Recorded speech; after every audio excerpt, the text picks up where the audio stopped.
to so many other positive things. The outdoors, nature, conservation. Ecology, you know, all these amazing things in life that maybe they wouldn't have been exposed to any other way. We're trying to help with that. So it's important. It's important for us. Yeah. We're proud of it.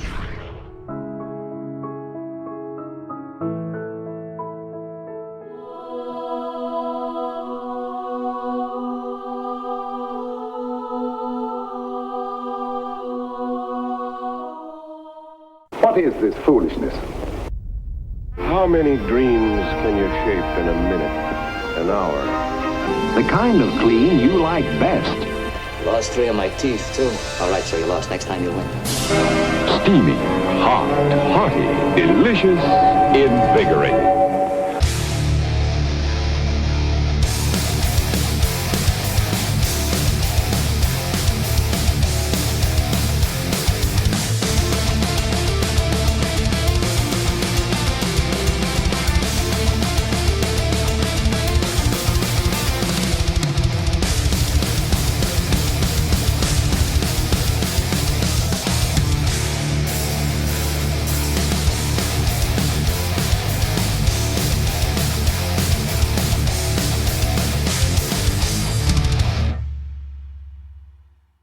Everybody, welcome to a brand new Ike Live. The show is brought to you by some amazing companies, including the presenting sponsor of Ike Live, Mystery Tackle Box MTB. It's like happiness right to your doorstep once a month. Mystery Tackle Box puts brand new lures, hot items in your hand once a month. Listen to me. Use the promo code IKELIVE. Get 30% off your first Elite box or 50% off your first Pro box. That's unbelievable. Also brought to you by Tin Cup Whiskey. God, I love whiskey. This is American style whiskey cut with Rocky Mountain water. It's got a classic finish to it. I personally love the rye. It's got a little bit of a bold, spicy finish. You're going to love this stuff. Straight from the Rockies to your glass. Also brought to you by TH Marine, the maker of great marine products, from everything from a John boat to a Biggie Smalls yacht.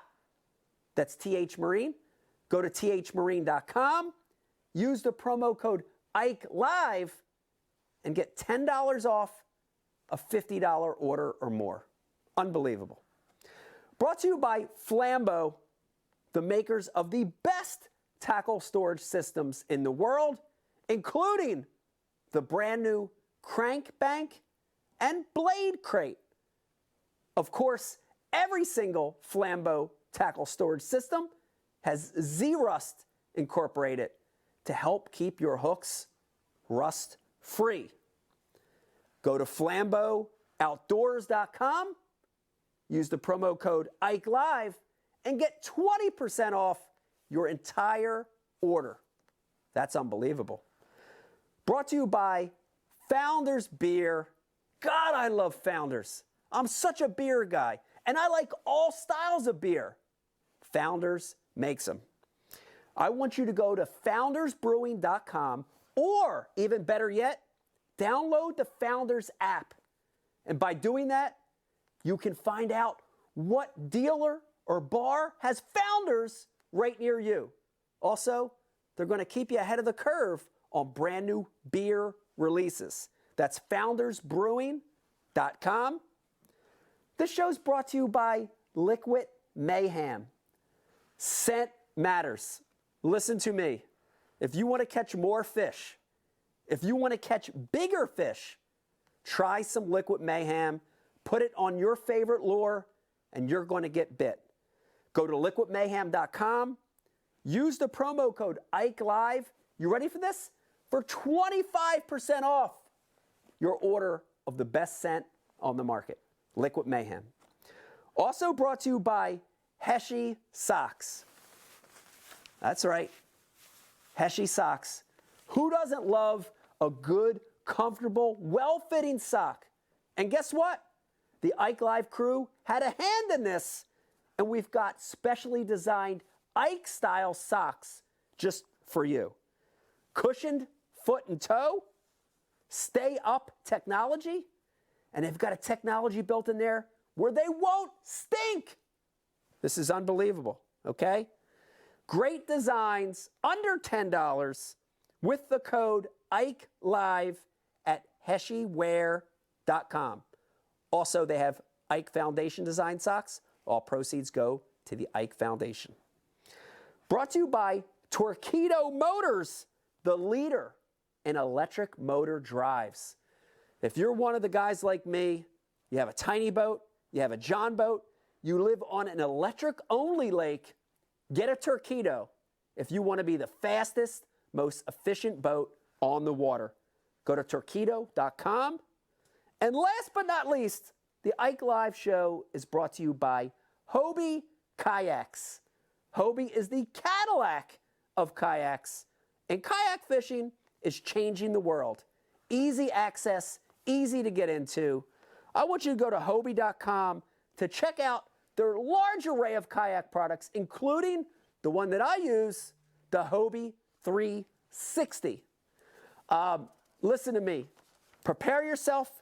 Get your popcorn. Get your Founder's Beer and Tin Cup Whiskey. Get ready for a brand new Ike Live show coming up live right now. Come on, let's watch. Hey everybody, welcome to a brand new Ike Live. The show. There you have it. Folks at home, how you doing tonight? Hope you're having a wonderful Sunday. I know we are. Want to welcome you to a brand new Ike Live show. We've got a really, really solid show for you tonight. Joining us for the first time officially, we had him on unofficially. We'll talk about that later. Mark Menendez joining us. Very, very excited. Yeah. About Mark coming on. And even more exciting than that, Yes. back in studio. There's a weird hand next to you. Yes, Mike. a weird hand is laying there. Back It's in the size studio. of two hands. Drum roll, please. Back in studio for the first time, the of the show, Pete Gluszek, the Dean, joining us. Yeah, back on Pete, do you feel like your old days of wrestling or tennis at Rutgers when people are like, Pete. Did they ever do that? That's what it sounded like at tennis matches. Did it? Exactly like that. Hey, you know, I would have been growling in the. What did they have? Was there an actual like bandstand or something where people could watch or what? We were terrible. Well, I only played in high school tennis, but we Okay. didn't have a good team too. But wrestling was crazy good. Man. Yeah. We packed the bleachers, man. It's awesome. Standing room only. Yeah. Yeah, we had People frothing at the mouth. They were screaming and hollering, man. They understood the sport, man. They went nuts. That's awesome. That's exactly what it sounded like. That's awesome. It's great to be back. Dude, it honestly, it was awesome having you on Zoom, and it was a great way to work through the world at the time. But it's never as good as having you here. Yeah. So it's awesome. And we could read each other better. You know, it's difficult sometimes when you're, looking at that Zoom screen. We have a little bit of a delay, It's better when you're here. It's good to be back. I mean, I missed you, man. I missed you too. It's been over a year. It's crazy. I'm driving down these roads, and Yeah. everything. You're always so busy around here. You got fences up, and Everything. Everything's just dynamic and changing all the time. Becky keeps me busy. You know how she is. Yeah. But it's great to have you back, Pete, and we've got a great show. We've both known Mark for a lot of years. A long time. We're going to get to talk to him about a bunch of stuff. We got great notes tonight from Mark. Can't wait to get him on. Let me finish introducing the room, and of course the guys. Do a long intro. Just drag it out one more second. Yeah. You want me to do a long intro? Okay. Making the plays, as they always do. They're over there conversing. They want me to drag this out somehow. I don't know how I can, other than say these two guys are critical to the show, not just from a standpoint of production and notes, but making sure things are working and camera shots and IMs and Critical. Yeah, Critical. yeah. We've got no more compliments. more compliments. Setting it up for us to fail. We'll mess something up now. I'm trying to make you fail. Yeah. I'm trying to make you fail. Are you wanting me to delay? Oh, no, there you go. I thought there was something wrong. Brian the Carpenter and Riz in studio with us tonight. Right. Handled all the dirty work. Pete, we got the easy job. We just sit here, drink our fake coffee with rum in it, and No, that's damn. He hit that bottle hard double. It's a double. All right. Let's go. Yeah, let's go. We got a great one for you guys tonight. Let me remind you, Mark Menendez is going to be joining us in the second segment. Cannot wait to have him on. Also, want to remind you, Riz, is Facebook working tonight? Yes. It is. God. We're back. Elizabeth. We are back. Hold on. Pete, remember, what's this? Is this the classic? I'm coming, Elizabeth. So grabbing my chest like I was winning the classic. That's right. Grabbing that jersey. Right. For those of you watching over on Facebook tonight, let me remind you, we've got the world famous like and share on Facebook. And all you have to do is please like and share this Ike Live feed. Like and share the feed. If you do that, we're going to enter you into a random draw in our third segment, and you could win the Ike Live gift bag. 20, 22, 23 pounds. At least. Pounds, baby. Loaded with sponsored products. Bryce, speaking of sponsors, Yes. I want to go through this real quick because they already had 6 minutes Of pummeling. of pummeling. Yeah, you don't have to hit it right now, do you? Let me real quick. Save some pummeling for Let later? me All just right, real go. quick. Rolling. Pummel. Mystery Tackle Box is our namesake sponsor. Go to mysterytacklebox.com. Man, Our maiden name Yeah, our sponsor. maiden name sponsor. We've got some great offers there. Use the promo code IkeLive, 50% off your first box. Number 2, Tin Cup. We're loving it. We love it. We love it. We love it. We love drinking That this bottle stuff. was full before we Yes, started. and let Shout me out. tell you, this is the We actually drink real it. deal. We love Tin Cup, not just on shows, with the BU Lives, of course, and the Ike Lives. We love it. But, dude, me and Brian were hanging out last week. Love it. I want to tell you a quick story real quick. Yesterday, last minute, Becky and I had a couple hours without the kids. The kids had like little play dates. We're like, oh shit, what are we gonna do? Oh, I don't know. What are we gonna do? We're gonna go to a brewery, and we're like, no, let's go watch the horse races.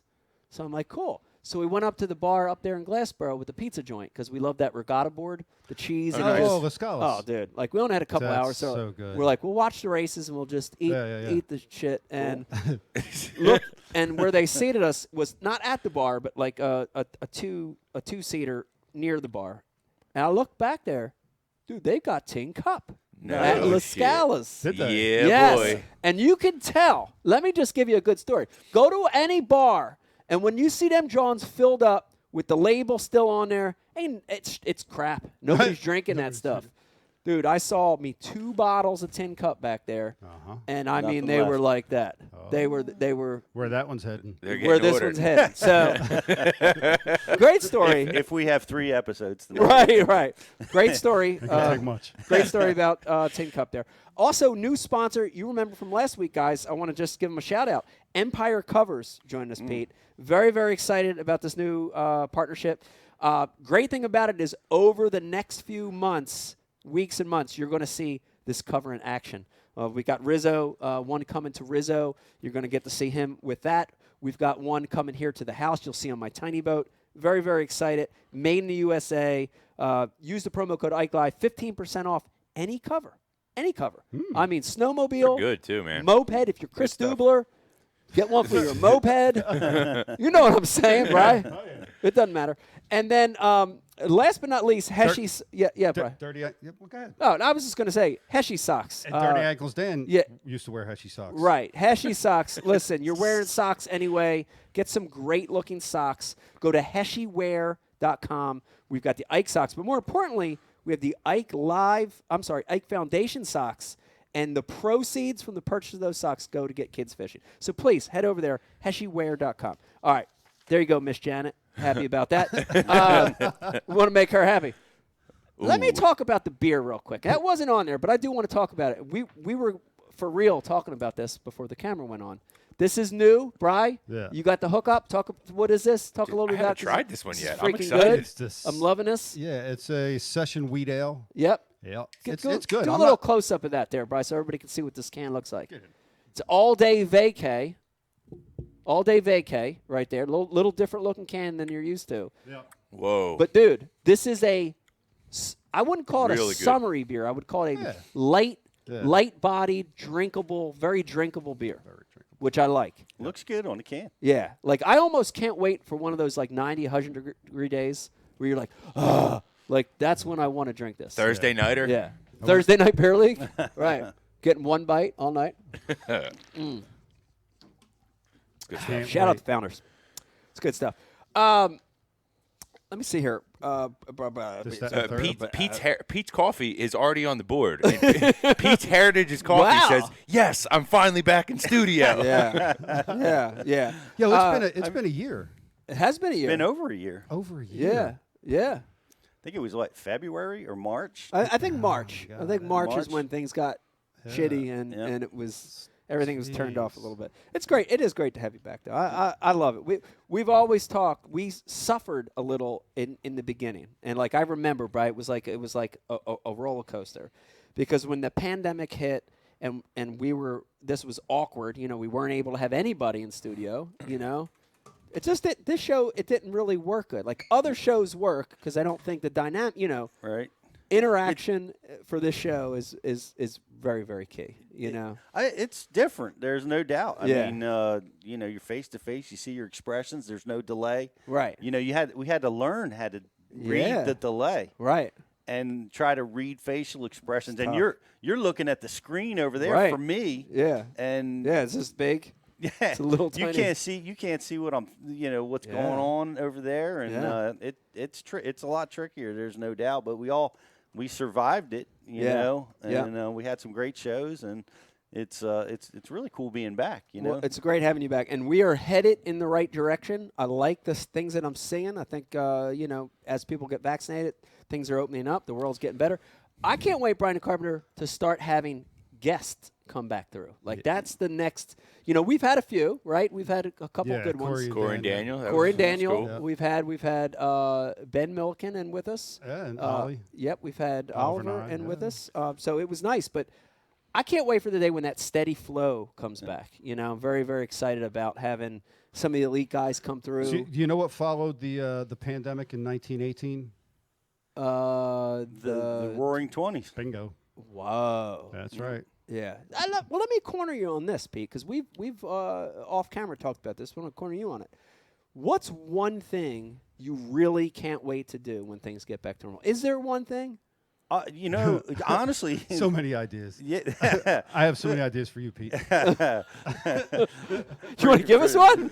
Do you want to answer before Pete even Send me answers? the agenda. Third segment.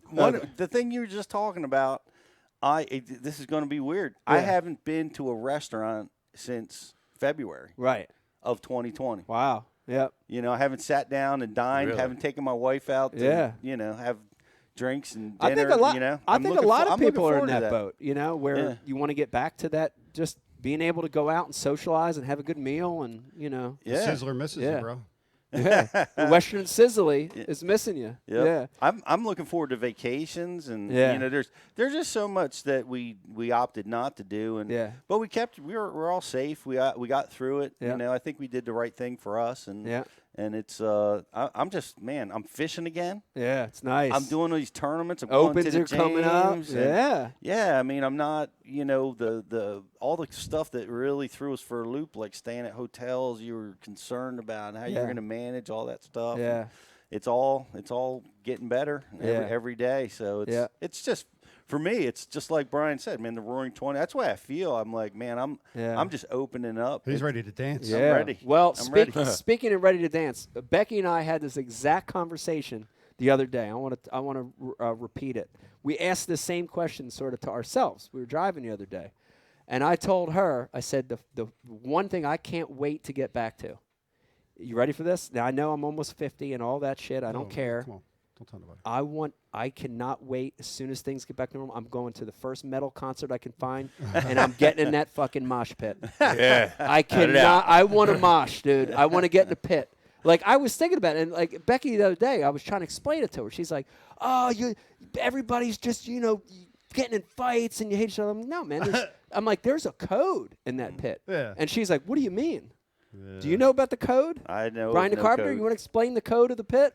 I'm intrigued by this. Yeah. Explain the code. Explain the code. There is an actual. Yeah, don't be the dick. Don't be a dickhead. Don't be a dick. If you're doing the right things in the pit, Yeah. right? Dude, think about it. You got, I don't testosterone-filled, angry guys by the thousands in this circle, Sweaty, sweaty, nothing mad. Shirt on, But stinks like a yeah, freaking Hobie. it smells like a hockey rink. Oh my god, it's horrible. But there is this amazing energy that you feel there that's hard to replicate anywhere else. But the code is like, you can get in there and like, you sort of throw around, and you get into this rhythm of what's happening and throw around. And if you do it right, if somebody falls, the code is to grab pick him that up. dude, pick him up, make sure he's safe, get his ass up off the floor. Like, you know what I mean? There is a code. Yeah, you don't smoke nobody from behind. Right. Don't be a dick, because if you're a dick, because they look for that, then you're the target. You know what I mean? So there is a code. in What the pit. happens if you're the target? What Well, then, happens to you? I mean, elbows, like purposeful, high boot to the face, like, Man. yeah. And I mean, there's So been that's what came to mind. yeah. I want to get in a pit. I want to get in a pit. I want to feel that. All right. I better get Yeah. some rest. Rizzo. Feel alive. Yeah, I mean that sounds awesome. I've never been in a mosh pit, but if you guys are going, sign me up. I'm ready. Riz was in a semi-mosh pit at the Kenny Loggins concert years ago. But- I don't even know who Kenny Loggins is. no, You're so old you can't even talk trash. You don't even know. You don't even know. sounded right. His parents went to Kenny Loggins. Kenny Rogers, maybe. I No, don't know. Kenny Loggins. Jesus. Dad went to Kenny Loggins. Jesus. Get it together. No, Riz, is there one thing you want to do when the world gets back to normal that you haven't done? Yeah, I'm like Pete said, just looking forward to being able to go out and just go for entertainment. Yeah. Like whether Yeah. it's just going to a restaurant or going to a bar or whatever, and just being able to kick it with my buddies and not feel like we got to wear shields and masks and everything else, and kind of just have that like weight of not knowing what's going on, kind of Just to be carefree again. Yes. Like when Pete walked in, exactly. I gave him a big hug, but it rolled through my head like, is Pete going to be cool with me giving him? We bro hugged. Yeah. I had to think about it. I don't want to think Yeah. about that anymore. Yeah, But that yeah. is weird. I want That is to weird. get back to Yeah. that, and I want to get back to the travel for going to the Yeah. classic, going to ICAST, Yeah. and all the things that we used to take for granted. Take for granted. Yeah. Now we don't have them, and we've as a society we've adapted and we've come a long way in a year. But getting back to just that normal life is going to be cool. Yeah, I think what you said, Bryce, is dead on too. I miss that. Like, there is an awkwardness now. Yeah. When you meet people and when you meet. Oh yeah. You're waiting for who's gonna. Yeah, like for me, the hardest is when I meet fans now. There's this awkwardness that I never had before. Because dude, where we grew up. You used to sniff their hair. Well, I'd sniff their hair. It's always, high fives. It's always, that. And now there is an awkwardness to it. No more sniffing. Yeah, no more sniffing hair. Yeah. It's like, do you fist bump? I don't know what the hell to Do you do. shake? Yeah, Do you everybody's what do playing you rock, do? paper, can't figure scissors, it out. just to say hello. Hey, do you remember back before the house was built, you had the property that there was a couple really good parties Yeah. here. Giant tent. Oh yeah. Everybody sloppy. Yeah. We need one of them. Oh man. And Sean McKee's metal band says they're going to play. Cool. Nice. That's awesome. They're going to play. I would love to hear it. Yeah. And they're a mess. It's just going to be a mess. Oh, that's great. Yeah, put Yeah. the wife and Bring kids it to on. bed. Let's put that on the radar. Make this a mosh summer. pit out there somewhere. Yeah. I like it. Mary Delgado gone head first. No panties on. Byron. Dude, do you remember when she fell chasing the Oh, turkey? yeah. So do I. We were chasing a turkey. Yeah. Yeah, a wild turkey. Yeah. Wow. That was amazing. It's unbelievable. I want to catch up a little on the fishing, too, while we're here, Pete. And I heard a report from both you and Rizzo. I need to hear about it. The Delaware River that gets the worst reviews in the world, fishing pretty good right now. I don't need specifics. It's its time. It really is. I mean, you know, this is the crazy thing. I was talking with Duran. Elvis Duran in the morning? CD. Eco Bass Angler. Yeah, Eco Bass Angler. We were talking on the way down here. Same thing about the Chesapeake. I am dying to do a radio study program of these fish because we got them dialed in January and February. We kind of know where they are. Yeah. And then February to now, woof. Yeah. Where are they? Right. What the world are they doing? Are they running schools of herring like pelagic out in the middle of the bays? Yeah. And the river systems? Are they chasing these weird, saltwater bait fish in places we don't know about? Because they're nowhere. They're just absolutely nowhere. Yeah. And then, like, we went out, I went out this past week. Riz is out yesterday on the river, and here they are. Yep. Bellies full of roe, full of food. Yeah. Healthy, so healthy looking, Like We were looking at them yesterday. Yeah. We were seeing the I was fish. seeing that we them were spawn. Yeah. Well, they weren't on yet, but you could tell they were up, like real shallow, like they were Sniffing wanting around. to do it. Yeah. And what makes it so cool about the river though is like, when it all comes together and you catch them real good, it's so rewarding because for the last 2 months we've been like, where the hell are these fish? And then they show up. Yeah, it's definitely very rewarding because it's a very, very tough fish. Right? Yeah, but I mean, according to some people, 4-pounders jump in the boat at will. You know what I mean? Yeah, So there's a lot of them out there. There's so many. So and so caught one in a tournament back So in many. 38. they jump in the boat. But the cool story though, talking with James Riley, shout out to Riley and his buddy who fishes the river all the time, and he's been doing it for stripers. Potentially caught the world or the state record striper. Really? Just yesterday, I guess. What?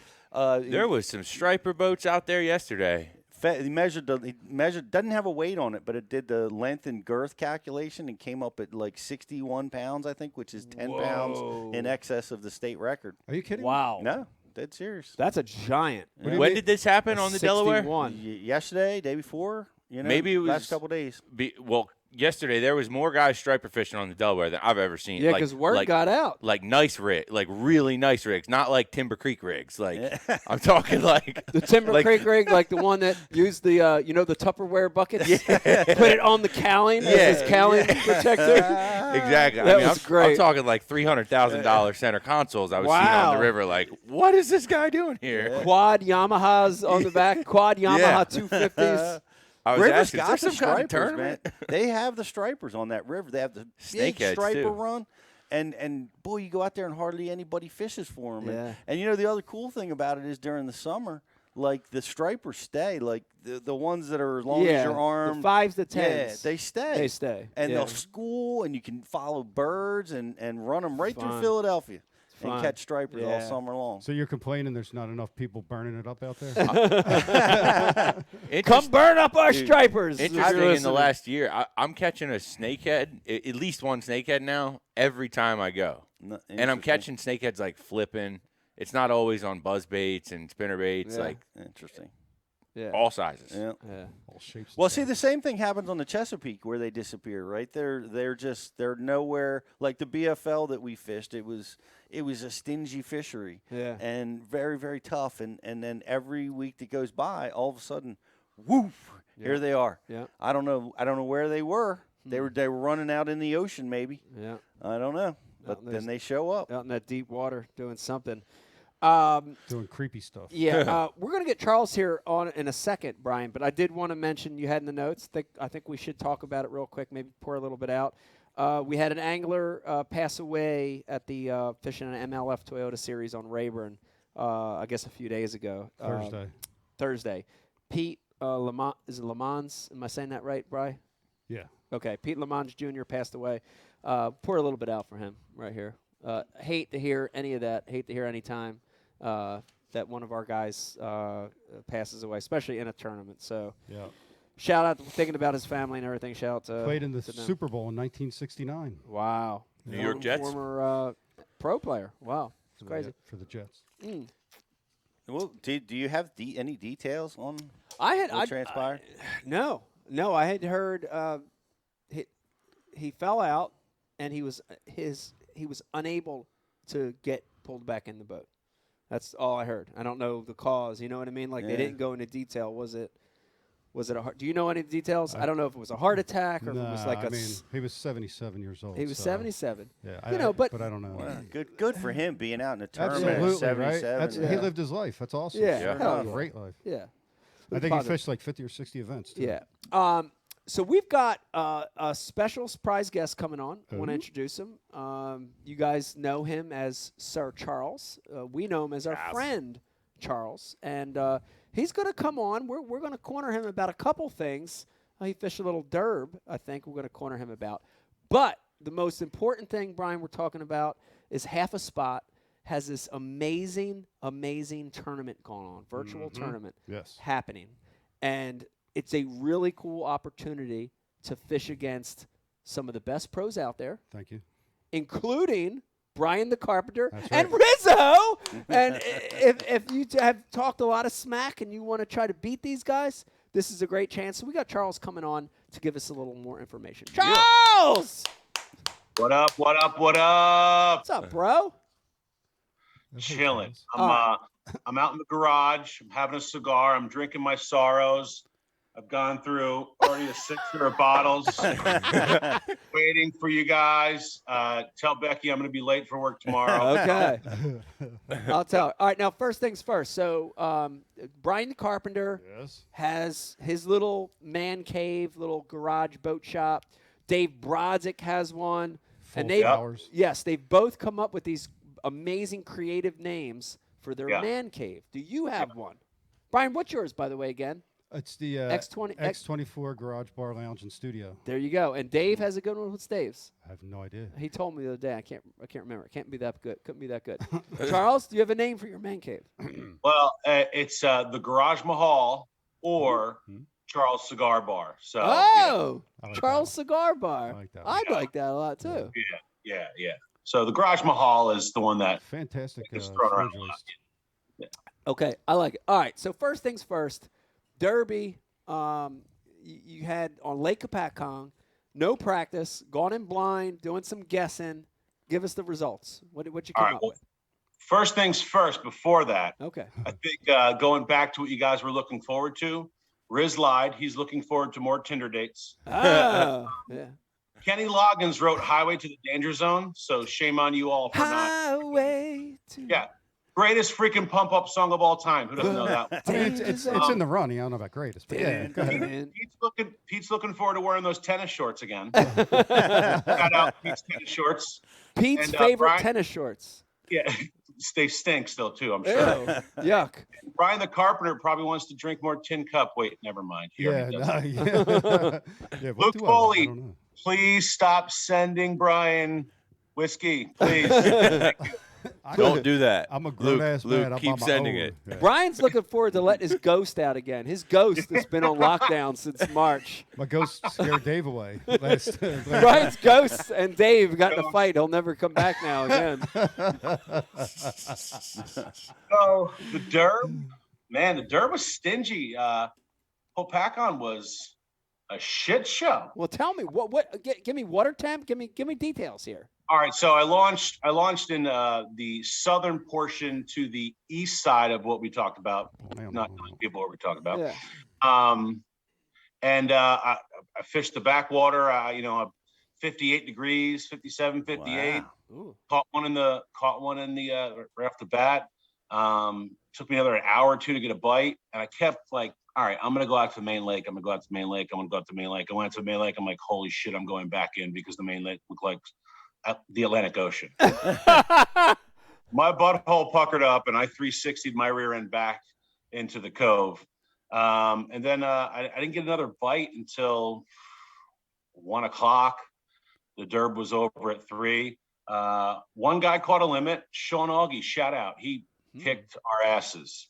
Wow. He caught 5 or 6. He called once or twice too. So he obviously lives at the lake. So If he didn't win, we'd probably have to make fun of him. He obviously But- lives at the lake. Yeah, he does. He lives there actually.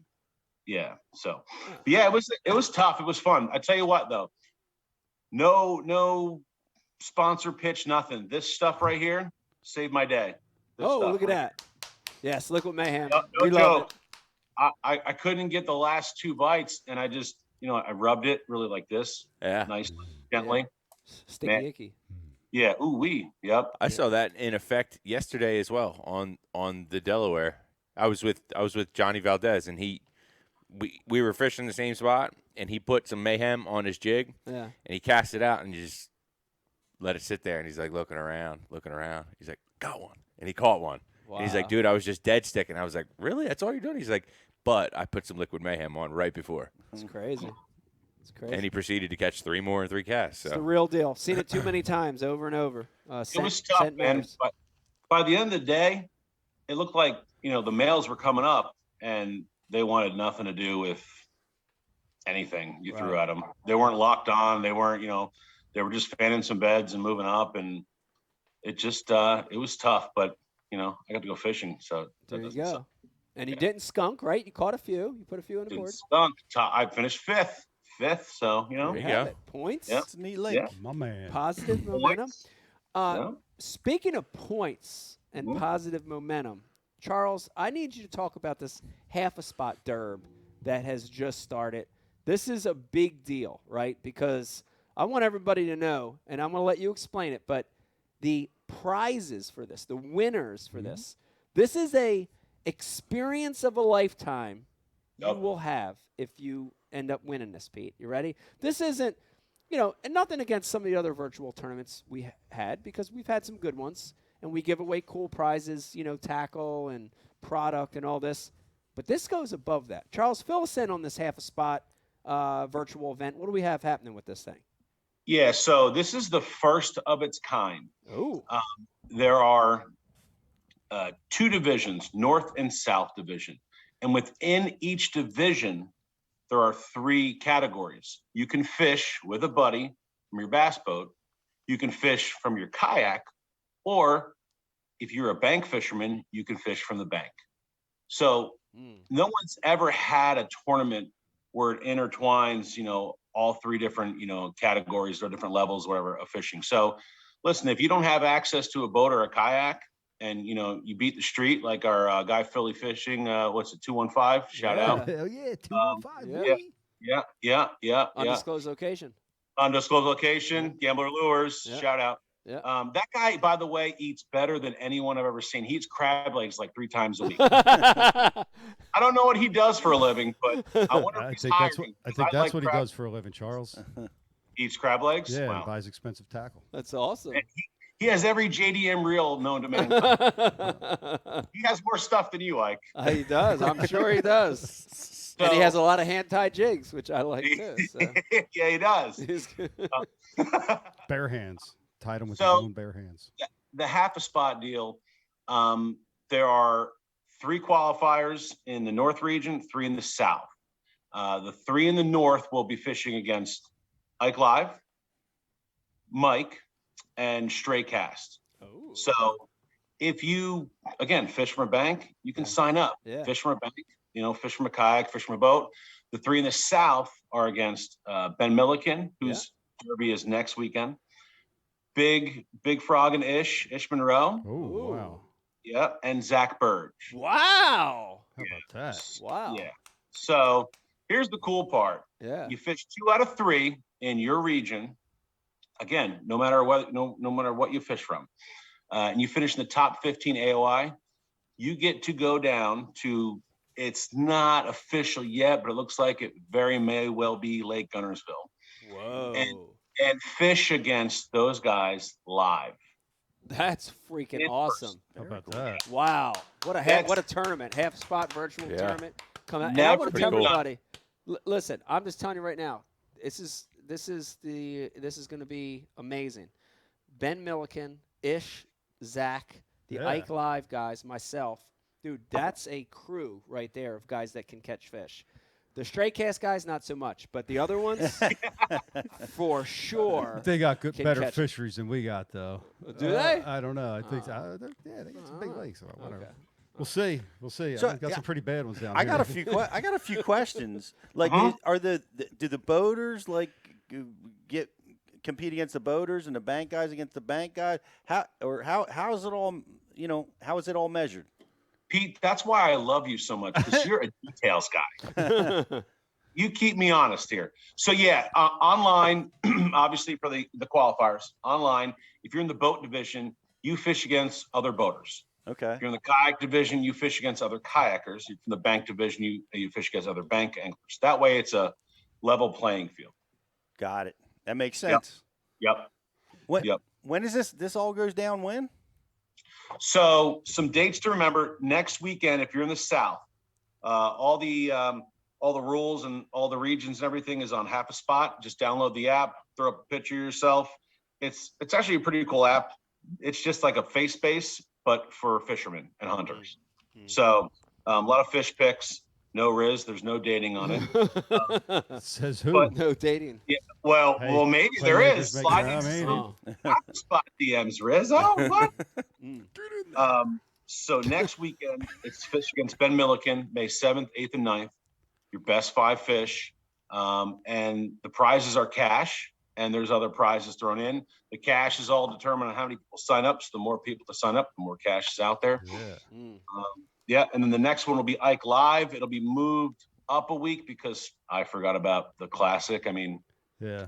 what kind of bass fisherman am I? Are they even apparently? having the Classic this year? I heard they are. Yeah. It's Yeah. an MLF, dude. Shout out the Classic, yeah. Huh. Yep. And then you'll fish against Ike 4th of July weekend, so he's home, and you'll have a better chance because he'll probably be drinking this stuff all day. All day. That's That loosens me up, though, man. That loosens me up. second annual frog tournament. Yeah. I got to That'll tell be you hot. a side story. So I'm pedaling around Hopakon, and there's this guy. He's chilling in his backyard, and he's got some music cranking. I said, "Yo, boss, you drinking?" Now it's 10:30 in the morning, so the answer is probably no. And he says, "No." He goes, "Why? You want a beer?" I said, "Hell yeah, I want a beer." He goes, "All right, you know what? I'll have one with you. I'll have a beer with you." Goes into his fridge, right? He's got a fridge in his outdoor patio deck thing, tiki bar. Grabs me a beer. You know what he grabs me? No joke. One of these right here. Yeah. Dude. I roll Wow, up it's the all bag. it's all You starting to toss- make sense now. I know why you didn't have a good tournament. You were drunk.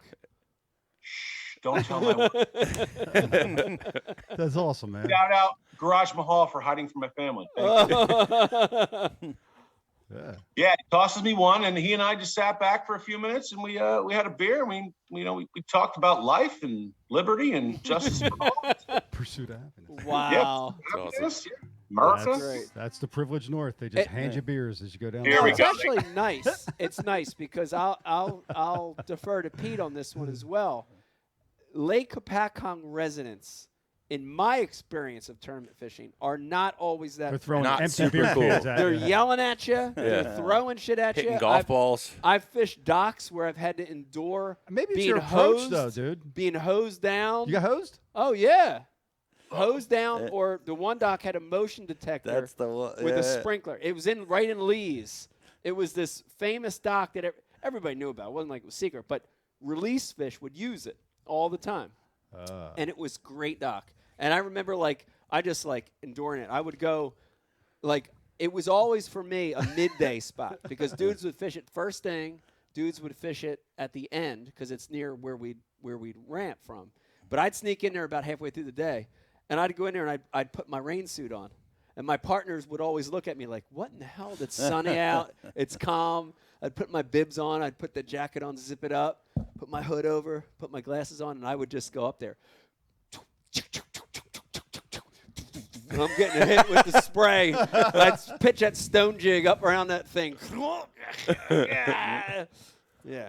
That's Well, awesome. Not so friendly there. Not so friendly. Two things for that. First off, why didn't you tell me about that spot? Thanks. Not The enough second- tournament shot. That's a retread spot. Not enough tournament shot. Second is there was one of those guys, and I'll give you You ready? Here's the example of what happened. All right. Yes. So here's his dock, right? He's got one of those boat dock house things, right? Yeah, get away from my dock. No. It was better than that, right? So here's my lure, right? Right? And here's him. What are you doing? I'm like, bro, I'm fishing.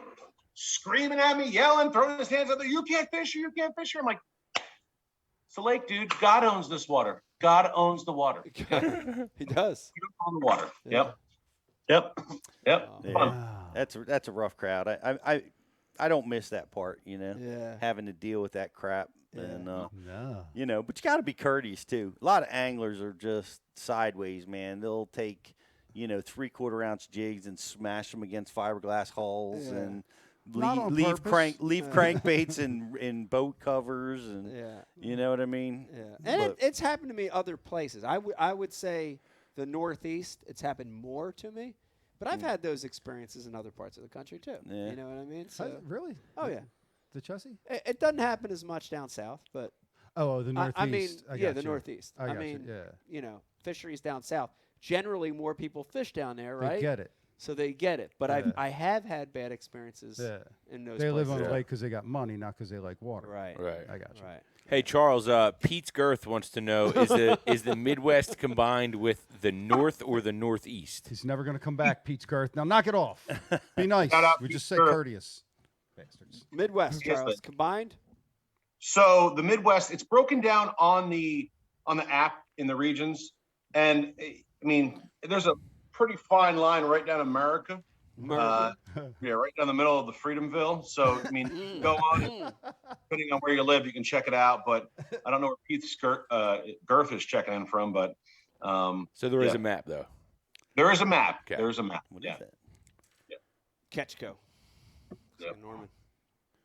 Yeah, little bandit.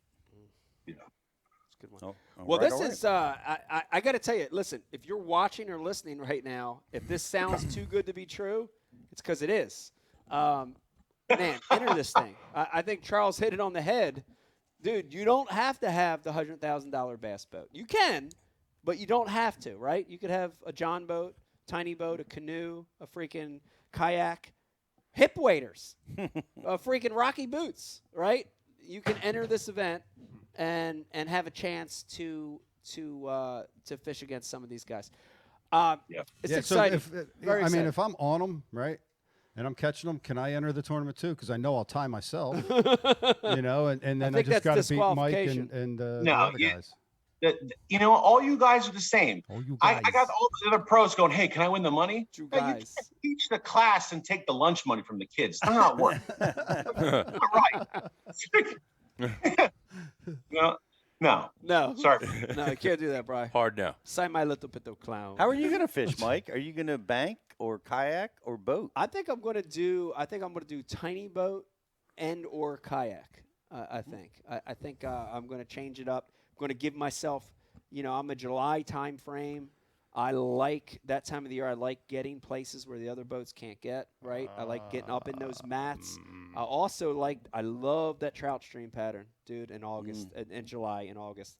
But that time of the year, that cooler water coming in those headwaters. Come on, dude. Yep. That's where I feel like I have a chance to catch them. Nice. So that'll be my strategy. All right, listen, Charles. One And it more just time. happens to be timed with your trip to Lake Fork. It happens to be time. That's right. No, it should have been though. I'll be relegated to shitty South Jersey. Yeah. So if I catch them, I'm actually catching them. Charles, one more time. People watching, listening right now, how can they enter this? Where do they need to go to get this app? Tell them that one more time. Download the Half a Spot app and just go through the tournaments. Make yourself a free profile, and then scroll through the tournaments, and you'll see the Ike Live tournament's already up. Ben Milliken is next weekend, and we'll be adding the Ish and Ike and Zach Burge and Straight Cast tournaments soon. Yep. Okay. So it's Half a Spot. HA. HAFASPOT. Yep. C spot run, half a spot. Okay, half a spot. All right, there you have it. Very exciting, Pete. Very Very exciting. exciting stuff. Looking forward to it. Charles, thank you for that update. You got it. Thanks, guys. It's good seeing you. Good seeing you. Jazzy. Sir Charles. Enjoy the everyone. cigar bar. Yes, cigar bar. Shout out Pete's tennis shorts. Cigar. That's the name. Cigarette. The cigar bar. Charles Cigar Bar. Yeah. I like that Definitely. one. That's the one. That's the one. That's a good one. See, Charles. All right, listen, Brian. I think Brian. I think we'll take a little break. All right. We'll take a little break, and then when we come back, of course, I can't wait to get Mark on. If you're watching and listening right now, hang in there with us. Go take a break, take a pee, get a snack, whatever you want to do. When we come back, the one and only Mark Menendez, more Ike Live.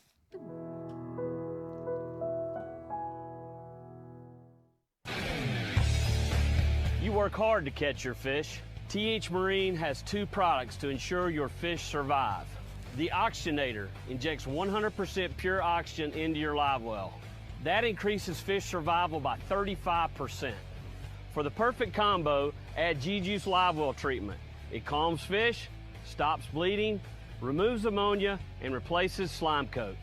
Get an Oxygenator and G-Juice and keep your fish alive. At Founders Brewing, we asked ourselves, what if we brewed a beer perfect for any occasion? A beer that makes a weekday feel more like the weekend, and the weekend feel more like an adventure. What if we brewed a beer that brought us together and allowed us to be ourselves? A beer that is just as much of a companion as it is a reward at the end of the journey. What if we explored the unknown together and found a new way to celebrate taste and flavor and life's simple pleasures? And what if we brewed a beer that could go where you go without slowing you down? Founders All Day IPA, low ABV and full flavor that goes where you go. Perfect for any occasion. We're excited to announce our brand new partnership with an amazing company, Heshi Socks. That's spelt Heshi Socks. Go to HeshiSocks.com to check out my brand new Mike Iaconelli collection. That's right, I have my own custom socks in tournament colors. I promise you, you will never, I mean never, find a more comfortable sock. The great news, all my socks are under $10 a pair when you use our promo code IKE20. Go to HeshiSocks.com, use the promo code IKE20 to get the most comfortable socks in the world.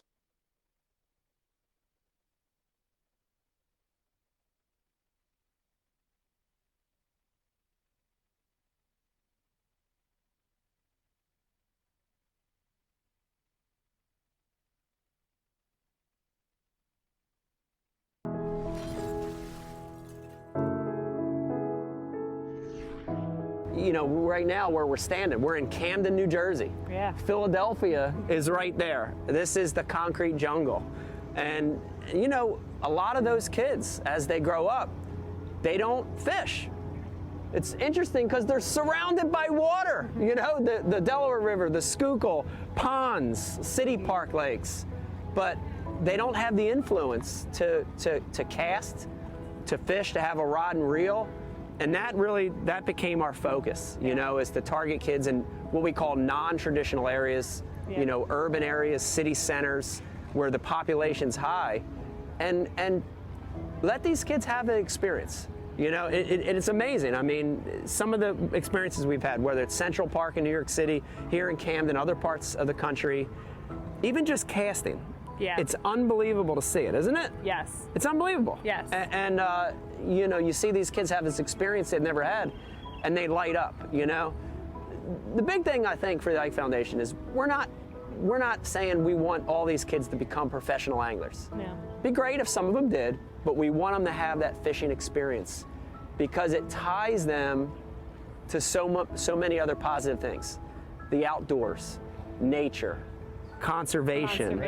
Ecology, you know, all these amazing things in life that maybe they wouldn't have been exposed to any other way. We're trying to help with that. So it's important. It's important for us. We're proud of it.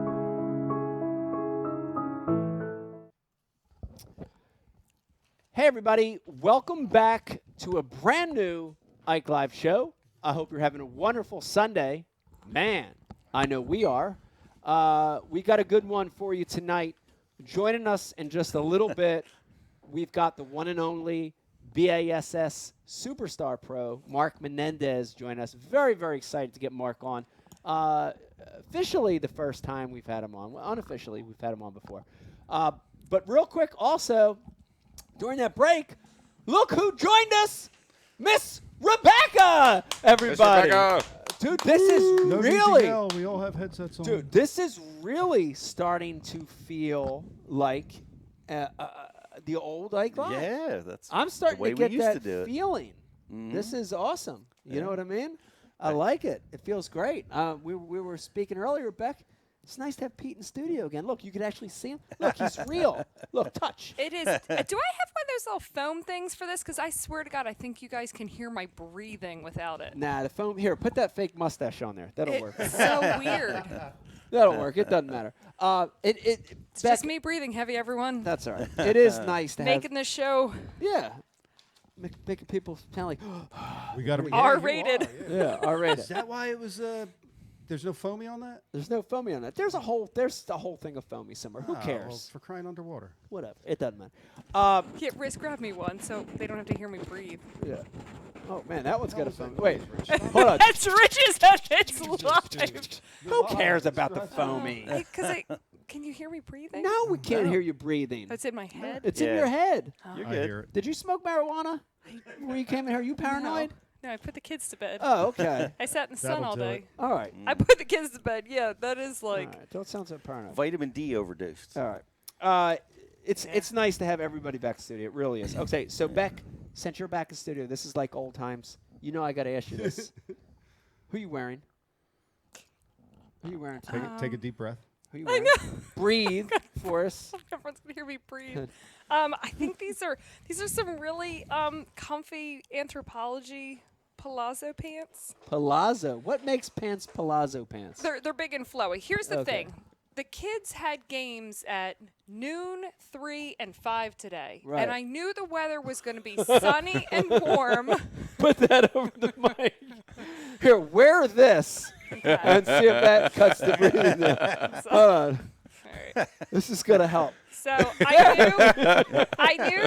knew that it was going to be that like crazy weird temperature. Where I don't know what you're laughing about. Anyways, I knew it was going to be bizarre temperature today because the wind was blowing, which would potentially make it cool, but it was hot and sunny, so I needed layering clothes. Right. You had the layer. Can I still drink my wine with that? Yeah, you can drink your wine. Oh wait, I got to get past the mic, making noise. Right, It's got to cut it down a little, though. Yeah. The mustache. Can you does. take me serious like that? Yeah, sure I can. So how did the games No, go? he's Were really they got one winners today, Miss Rebecca? So we had winners today. We had Vegas won his game. Okay. And Vegas got a goal. Yeah. All right. Today. Shout out to Vegas to Hammer. man. He's a defenseman, so when he gets a goal, it's a rare thing. So that was nice. And Stella, Slap shot from the point. Sorry. Oh, It wasn't- hold it on a wasn't second. Hold on. Golly. you turned me off. You didn't turn her off. All right. All right. Stop yelling and I'll turn the mic on. My God. Stop yelling. Okay. Okay. Stella No, won so one loss. Vegas is a defenseman, and and he he got has a goal. always been a defenseman. So it was so fun because they were playing this really tough team that honestly I didn't think that they were gonna win. Yeah. You know, like they were bracket 7 last year and they won every game. So we moved them up to bracket 3 this year, Yeah. and we're like, oh, this will be good and even. But they have gotten so much better as a team. A lot of these kids have been playing together since they were like 2 and 3 years old on rec. Granted, they're only 10 now, but 7 years for these guys. Like, they've learned so much. And they were dominating the game. So the coach let him play offense for a couple minutes. And in those couple minutes, he scored a goal.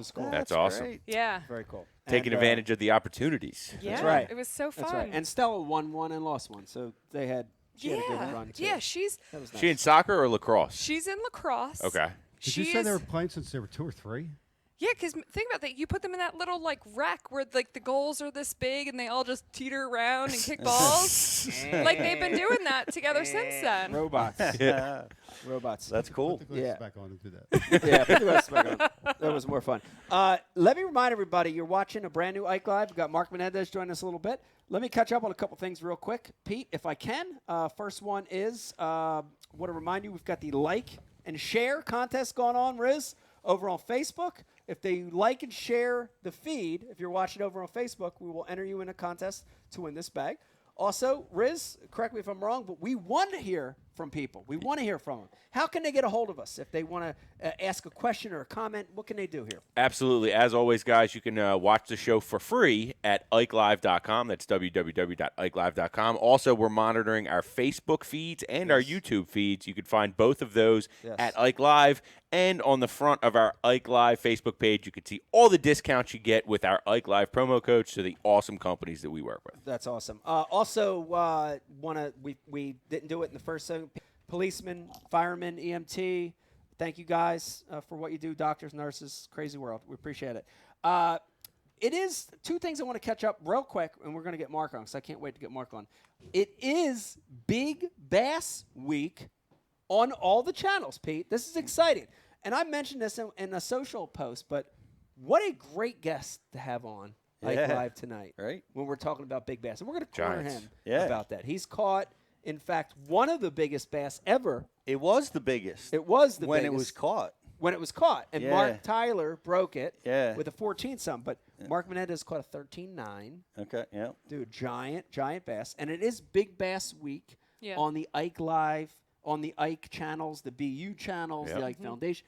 What does Big Bass Week mean? If people are watching and listening right now and say, oh, this is cool, it's exciting. What does that mean? Well, it just means we're all going to put out, all the big bass that we've got. So education-wise, BU, for you, all the big bass that you've caught. But we also want the fans and the kids to get a showing. So if you have a big bass, either video or still photo that you want to send in, if you're a kid, send it to the foundation. We want to put you up on our platforms and show you off. If you're a little wacky, then you should probably go to Ike Live. If you're maybe a little bit more straight-laced, BU and MikeIaconelli.com. But I like it.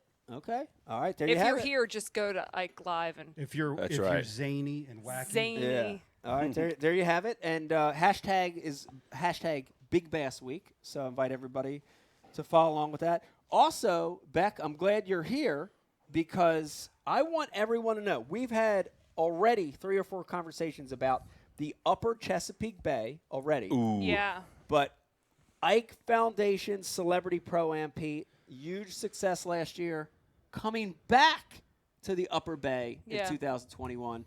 Tell everybody about it. It's open for registration right now. It's open for registration. We still have a couple restrictions put on us, but we can have the tournament. It's 2 guys per boat, gals per boat. You Can't can do 3? Huh? We can't do 3. We're not allowed. No. Okay, 2 guys You'd per be boat. too close. 2 guys per boat. The 2 guys. tournament is I'll leave it alone. June 5th. June 5th. Okay. Registration's open right now. The IkeFoundation.org, you can register. So go sign up because the limit is how many boats? The 150. 150 is it. And when we hit it, we're done. And we can't take registrations the day of, so I wouldn't wait. I would get it knocked out, get signed up. It's going to be a fun event. Super the fun. The other cool thing is anyone who went to the real early ones knows that we did the Family Fun Fest, which was a free event for families, everything. It was awesome. We can't do that entirely yet. We're not. I'm thinking next year we can pull this off. Yeah. But right now we're partnering with the local YMCA and the Boys and Girls Clubs, and they're actually putting together kids and some families and stuff to come. And we're going to be able to teach them how to fish and give them some rods and reels. So it's going to be kind of like a pre-registered life's back thing. to normal, Pete. Yeah. Life's getting back to normal. So we're getting there. We're excited. We're hoping to have about 100 kids. That's awesome. It's a great event. That is great. Great event. So important. Last year was awesome. Hey, the fishing in June on the Chesapeake is just unstoppable. Dude. It is so many fish were caught at last year's Derby. 10 bags last year over 20 pounds. That is ridiculous. That's ridiculous. Yeah. That's ridiculous, dude. We would have had almost that if Dave knew how to call. They said there was too much foam in my live well. Too much foam. Oh, here's our little one. 4-pounder goes out. Oh, wait. Why is this 12-incher in here? Huh? We've been calling these all day. We're still at 12. Oh, no, we called down. How'd we get back to 4? Oh, Dave's not even here to defend No, he's not here to Dave. defend himself. Hey, Dude, Dave, I done it. I threw my 5th fish back before I called at 4 in a tournament. I did that too. In a pro tournament, where that hurts. I caught my 5th fish, and I thought it was my 6th fish. Yeah. And I just went through and I called, so and I counted. Dude, here's It was the a thing. mistake. But I saved the day later on, but it was scary for a while. everyone has strengths and weaknesses in who they are. This is true. Dave, I got to tell you, his garden, he's got Strong. a green thumb. It's amazing. Strong. I saw a water feature that he's designing. He used all rock from the Delaware River, specifically that's very stone from the cool. Delaware. It looks gorgeous. I saw a lamp.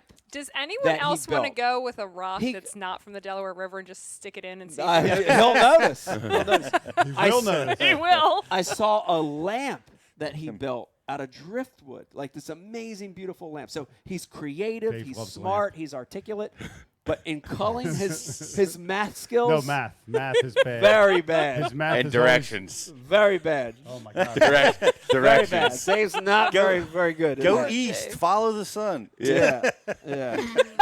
Dave, I've made this drive every day. Just drive towards the sun. That was such a good one. Oh, dude, that was strong. We got that on video. Oh God, that was strong. All right, I want to get Mark on. we ready? We ready? You ready? We're ready. Through all that? Okay. Through all that nonsense. This is the real part of the show. If you're watching and listening, finally, so excited to have him on officially. And I say that because and we'll talk a little bit about it, but Mark was on unofficially talking about some Yamaha stuff. But officially, for the first time ever on Ike Live, Mark Menendez on the show. Yes! All right. What's up, Mark? Yes!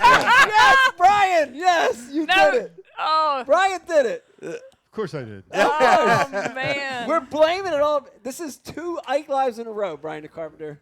Hold on, we ain't dead yet. Oh, we're not still- dead yet. no, it's- Okay. Rich- This would Dig not in, be Rich. Ike Live if shit worked. Yeah. And I got to be honest with you, Pete. So, I don't want to say Jared Littner was a bad. We love Jared Littner. Jared Littner was a great Why don't guest. you- yeah. We had Corey and Daniel in the studio, the Tackle Warehouse number. guys. Yeah. And we had technical difficulties with Mark. Mark was our, we had him all lined up. Yep. We He couldn't had get no him on. His Wi-Fi was weak. His Wi-Fi was weak. He was sideways. There was Yeah. all this stuff. So we were unable to have Mark on last show, and we had Jared on. And so we were, this has been a long time in the making here. So now to see Mark again and not have him, this is very anticlimactic here. Do you think people tune in just to see this They probably fail? tune in for the Disaster. failures of this. Every time?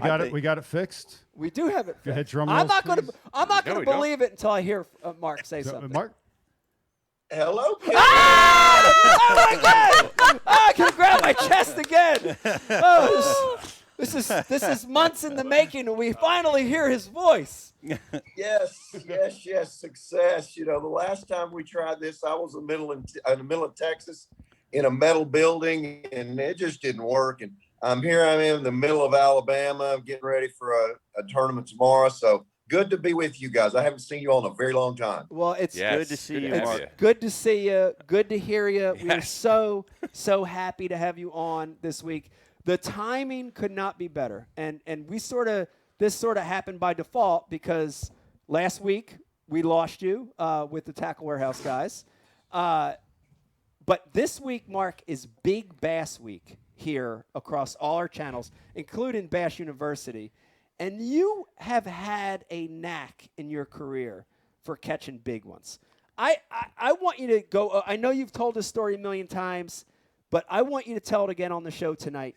you were fortunate enough to catch a 13.9 at Richland Chambers down there in Texas. Tell us about that fish. Tell us what it ate, the fight, what it felt like to land it. Give us that whole story again. You know, it was in megabucks, Mike, and it was the perfect storm. That's all I can tell you. The weather lined up. Water temperatures were 50 to 52.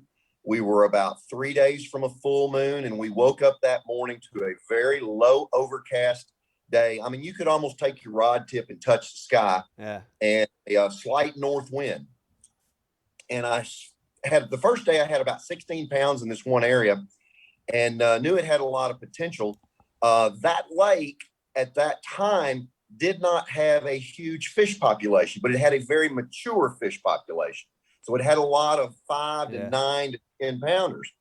So I started my day in a different area, and there were about 8 or 9 other boats in there. And I'm the only guy, including the co-anglers, that didn't catch one. Oh. So about 9 o'clock, I'm pissed off. I haven't caught one. Everybody else caught one. My guys got one. I watched Doug Garrett catch a 10-pounder right in front of me.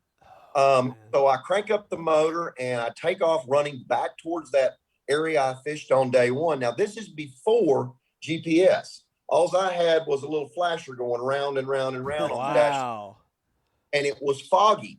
It was patchy fog on the water because it was so cold that day. And I ran right to that particular little cove that had those trees in it. I sat down, I dropped the troll. I'm throwing a 1/2-ounce spinnerbait in a cantaloupe color that I put red in. Had a white trailer on it.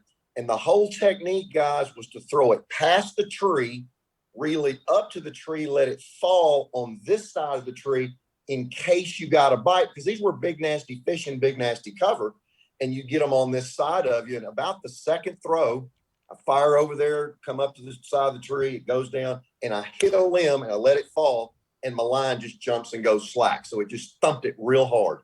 I set the hook, and the fish immediately moves out of the brush pile. The tree was standing in 16 feet of water, and the creek channel was 22. So it was just a slight drop.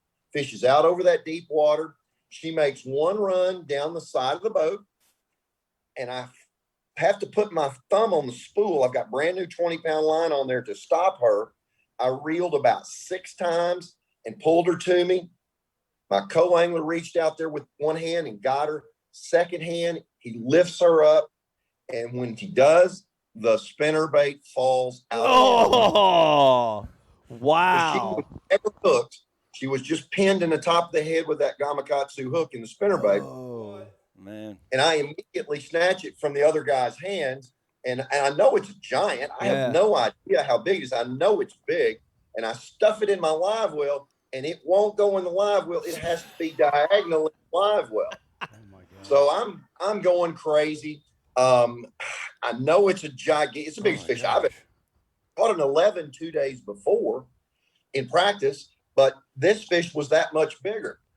But the sweetest thing about this whole story, guys, is guess what this guy's name was that landed this bass for me? Oh, Ron? Should we make that a trivia question? Yeah. Bass should, because bass word, this man's name was Noble Handy. Whoa! Wow! No. Noble Handy. He had landed another fish for another competitor in another tournament about 2 weeks ago. 2 weeks prior to this, well, it was way up in the 12s, and he was so upset. He says, "Look, this is 2 times in 2 weeks. Somebody gets a double digit in the boat. I'm the one that's the net guy or the guy grabbing the fish." Insane. Wow! Wow! Truly handy. That is crazy. And by the way, as you're telling this story, I brought it up, Mark, so Becky could see the mammoth that this is. I don't know if Riz, if you want to grab the phone and show everybody over there, dude. This thing doesn't even look real. Yeah. The best way I can describe it, if you're listening right now, and belly. you're not going to be able to see this image, is have you ever, Beck? You know the bass pillows that they sell at like Walmart that look fake? Like one right behind you? Yeah, it looks like that thing. It doesn't look real. Look at here it goes. Here it goes for everybody watching. Look at that thing. It looks ridiculous. Wow. That's incredible. barely 24 inches long, Mike, and 25 and a half inches around. Wow. Oh wow. So she went into the share lunker program that Texas has. She was spawned at the Freshwater Fishery Center in Athens. They took those fry and put them back into Richland Chambers. And then I had a choice. I had three choices.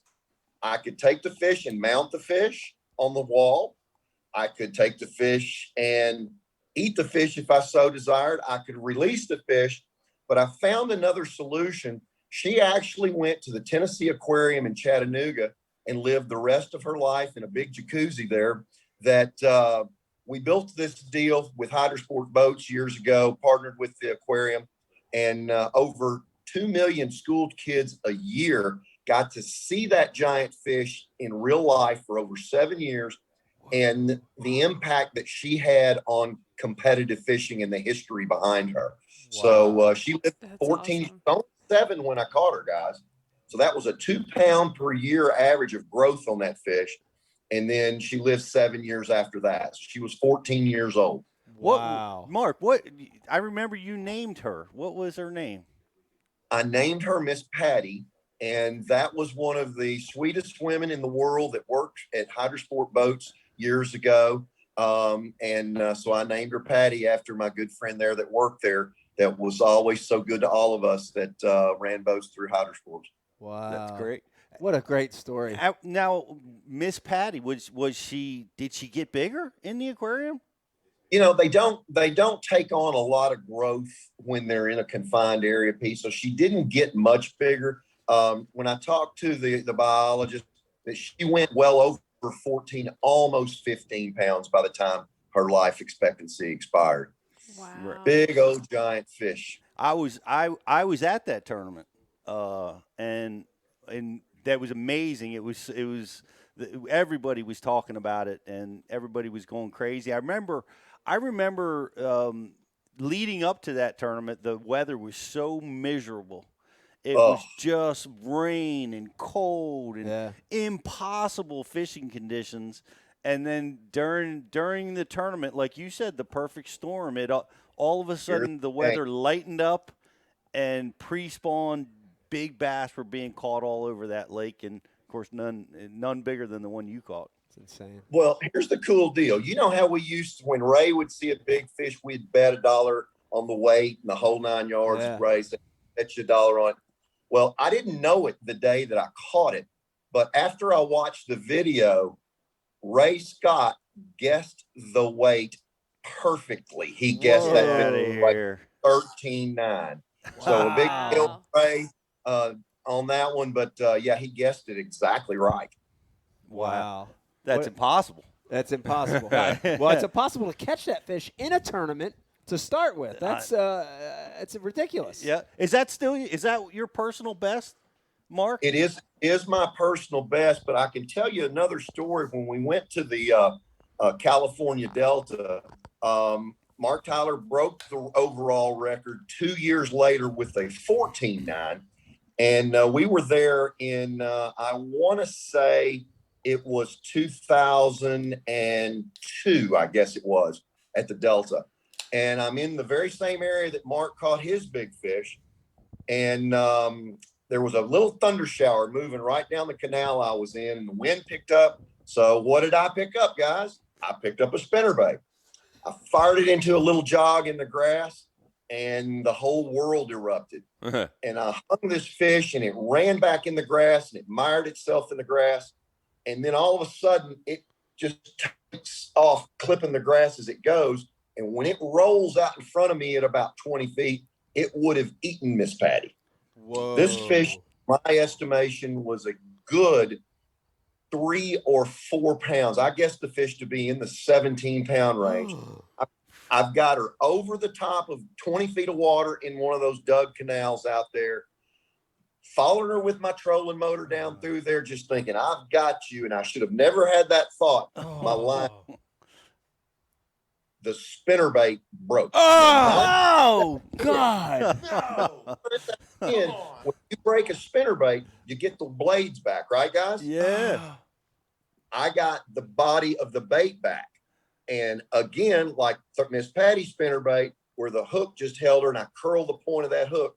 This big hook point had gotten curled where I hit her in the top of the mouth. And you guys know that feeling you get when the blue lights come on behind you? Don't lie. Oh, God. I felt like that forever. And the gentleman that was with me was from St. Louis, Illinois, or St. Louis, Missouri. And I've seen him several times. And every time I see him at a sports show, I'm like, dude, blue lights are still on in my head from losing that fish. Whoa. It was an absolute gargantuan. That's one that hurts. Like I know, because I've had that happen with nothing close to that size, but I've had it happen, and it hurts. Like, you know when somebody talks about getting hooked with the treble hook, you can, or you see a picture, you almost feel it. You know, you're like, ah. When you were telling that story, I had like, it like hurt. I'm right there with you. It hurt me. Yeah. That's incredible. So Talk about highs and lows of the sport. You know, a 13-9 coming in and then losing that. Yeah. I still think about it, Mike. I still think about it all the time. And just think about how many times you're ever going to be in that position. You know, that's the one cast in my life I would love to have back. Yeah. Factors that go into life that keep us on tour or take us away from the tour, whatever it is. Yeah. But that's one cast that I sure would love to have back. Wow, that's crazy. And if you're watching and listening right now, it is Big Bass Week on all our channels. Two great stories from Mark. And the one common theme there, if you're watching and listening, you want a big bass, spinnerbait, Pete. Yeah. Spinnerbait. Wind starts blowing. Yeah, when pick those up a wind starts spinnerbait. blowing, pick up a spinnerbait. Or a spook. Or a spook. I want to change topics a little bit, Mark, and I want to switch to something that, you know, we've all known you for this over the years, and just talking right now, it's a great example of it.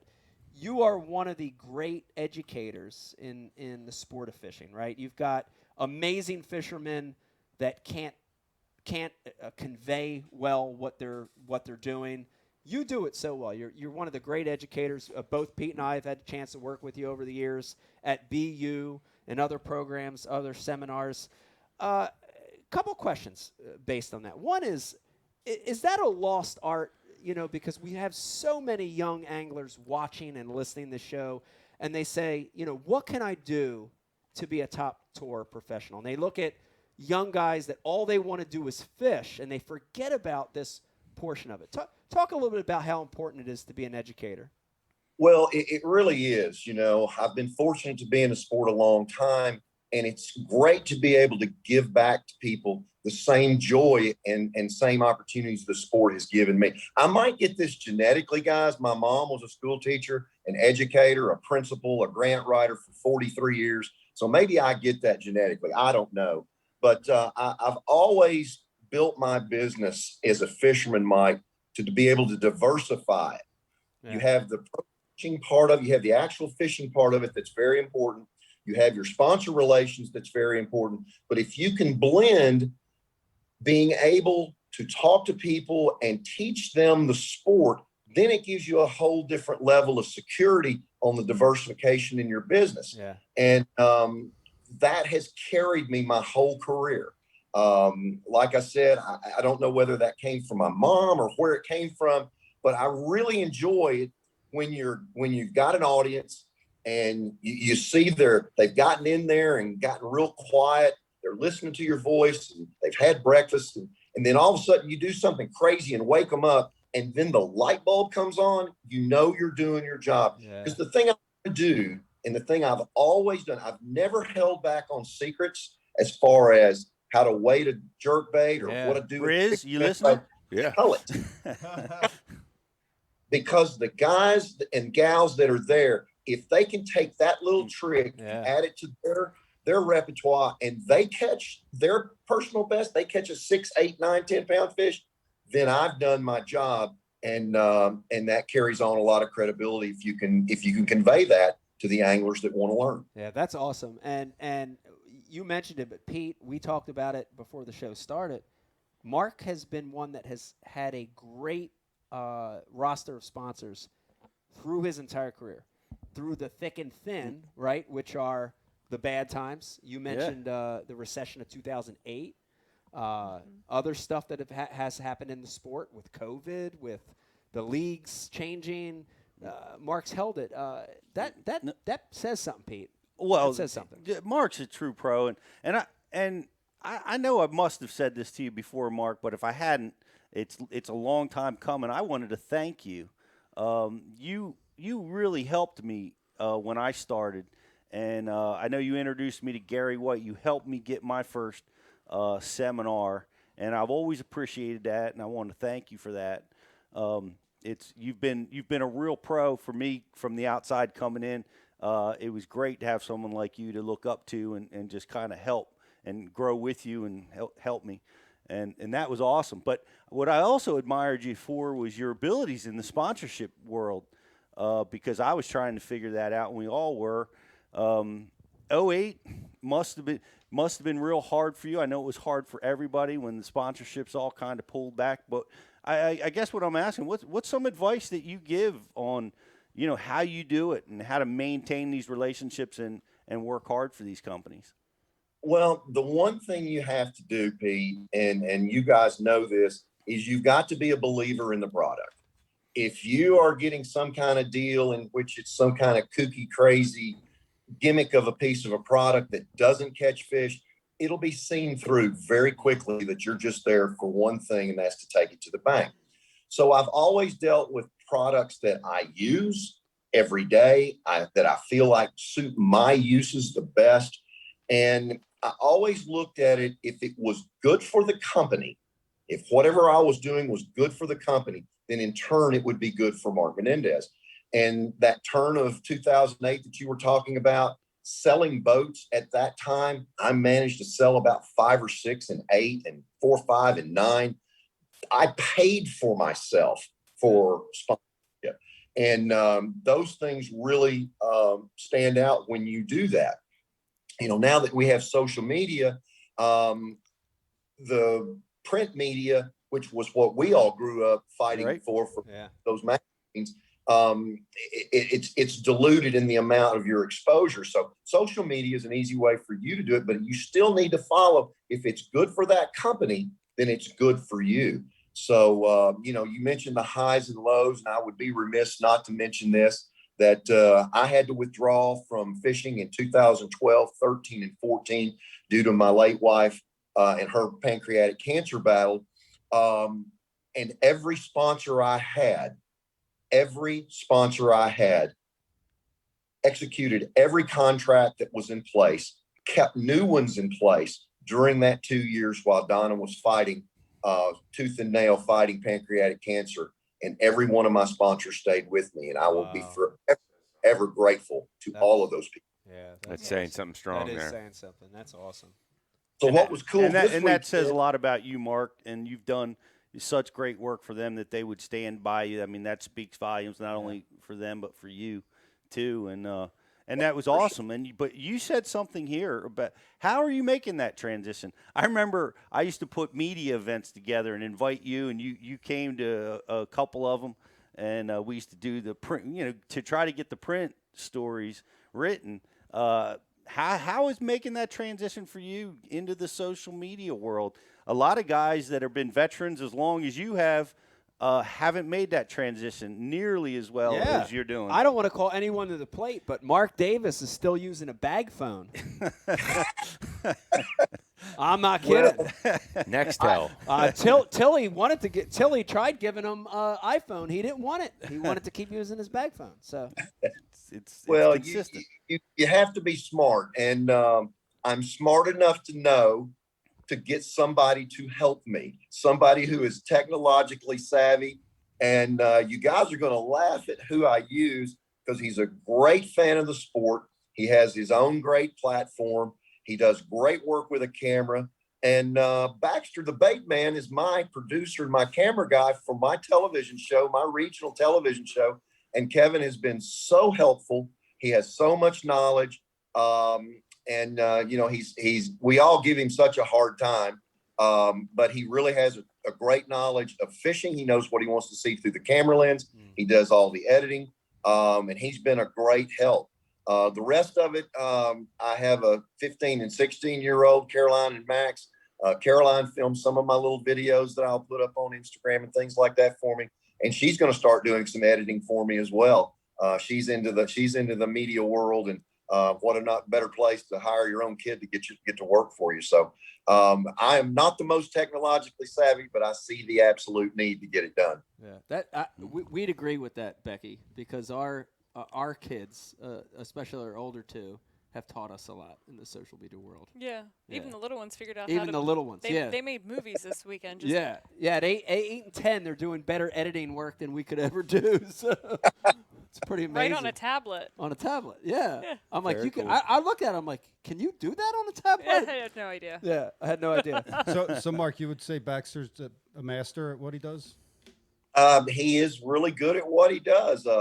He works all kinds of odd hours. His job is an evening job, so we have to really schedule in advance for us to get together, and then we'll try to knock out a couple of 3 shows in a couple of days.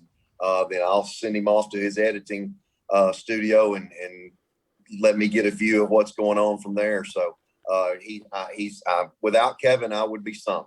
There you have it, Brian.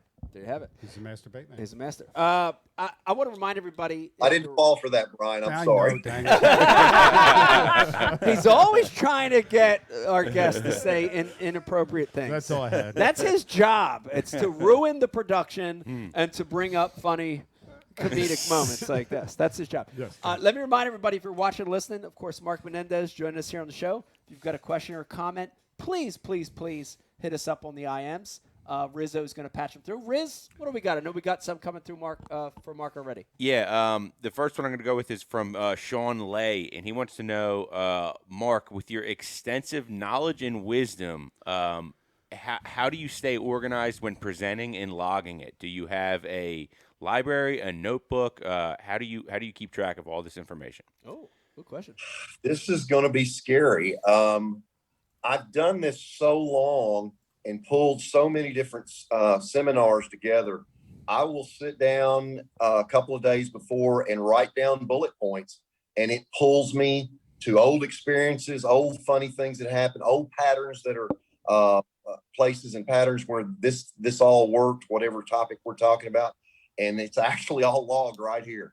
About an hour's worth of work a couple of days before, and go over that 4 or 5 times, and it'll jog this old floppy disk memory of mine, and there you go. So you hear that, Pete? It takes Pete like 3 years to prepare a seminar. You hear that, Pete? It does. I don't know how you're able to keep it up there, man. It takes a long time for me.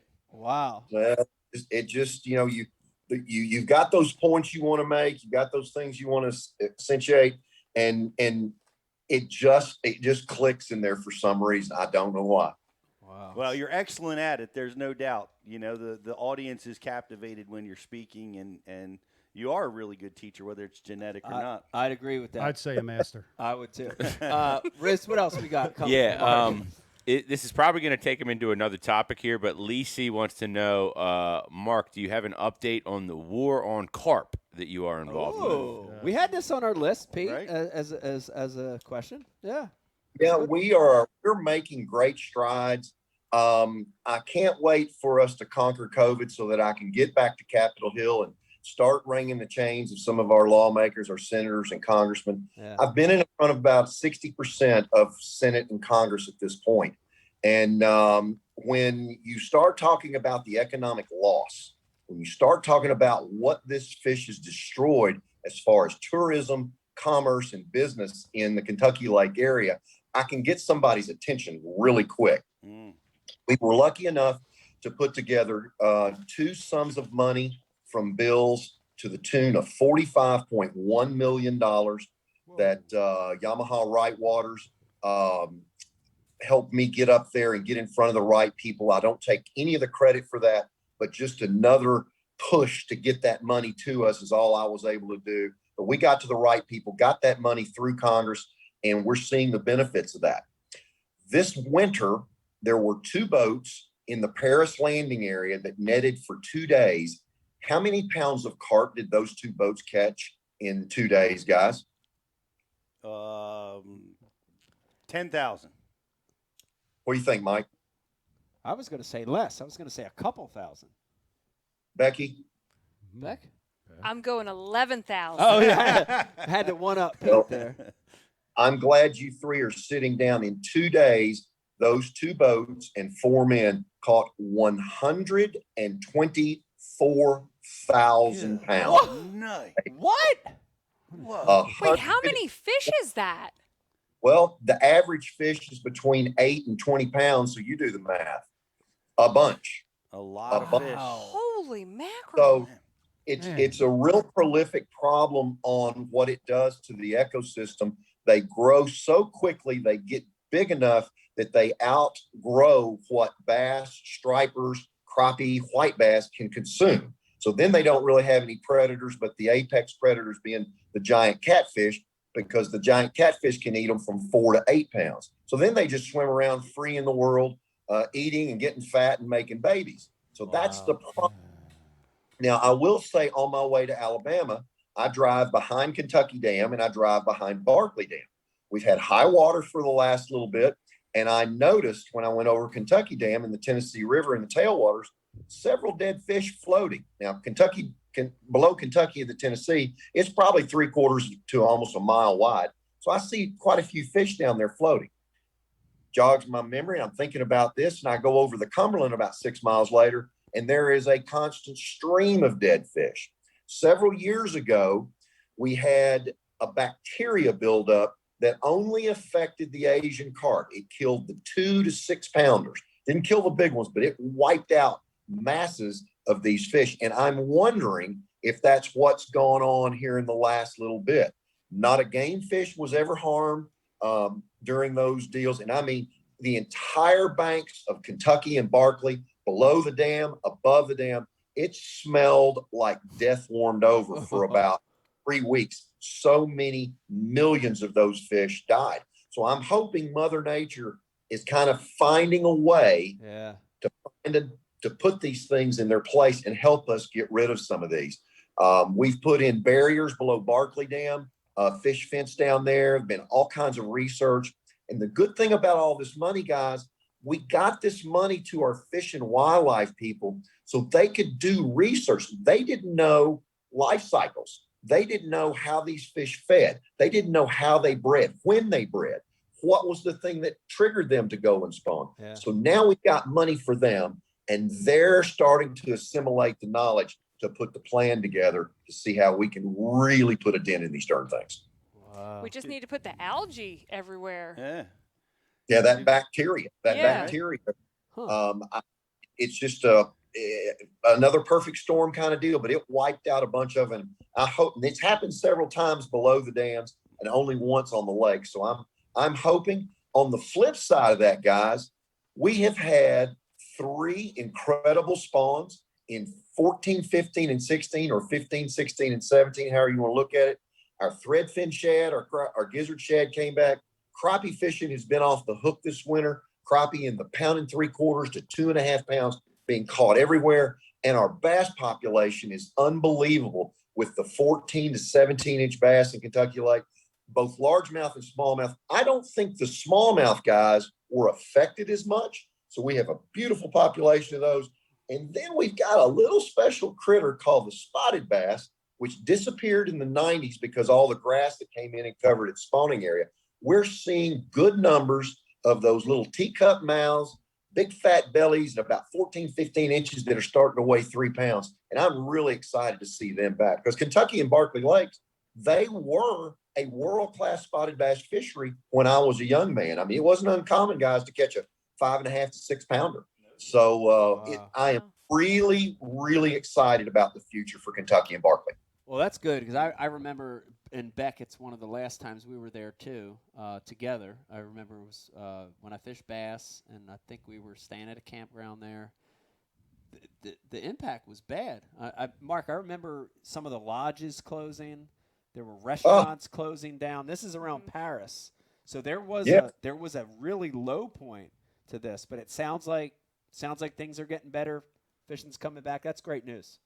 Well, people are using the lakes. They're learning that these things are not creatures of the night or whatever. They're learning to avoid them and stay away from them. They're not as active as they were as far as the jumping. It doesn't seem. I'm not hearing as many reports. But there are areas on the banks of Kentucky and Barkley Lakes in which it looks like a ghost town.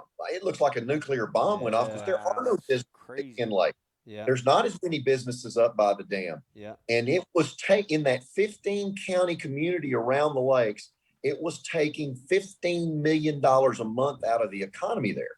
So it was $180 million a loss a year. And my area is a very relatively rural area, and we just couldn't stand that. But it's coming back, and people are coming back to visit in our beautiful world with LBL and all the great things that we have to offer there. So it is nice to see some regrowth coming.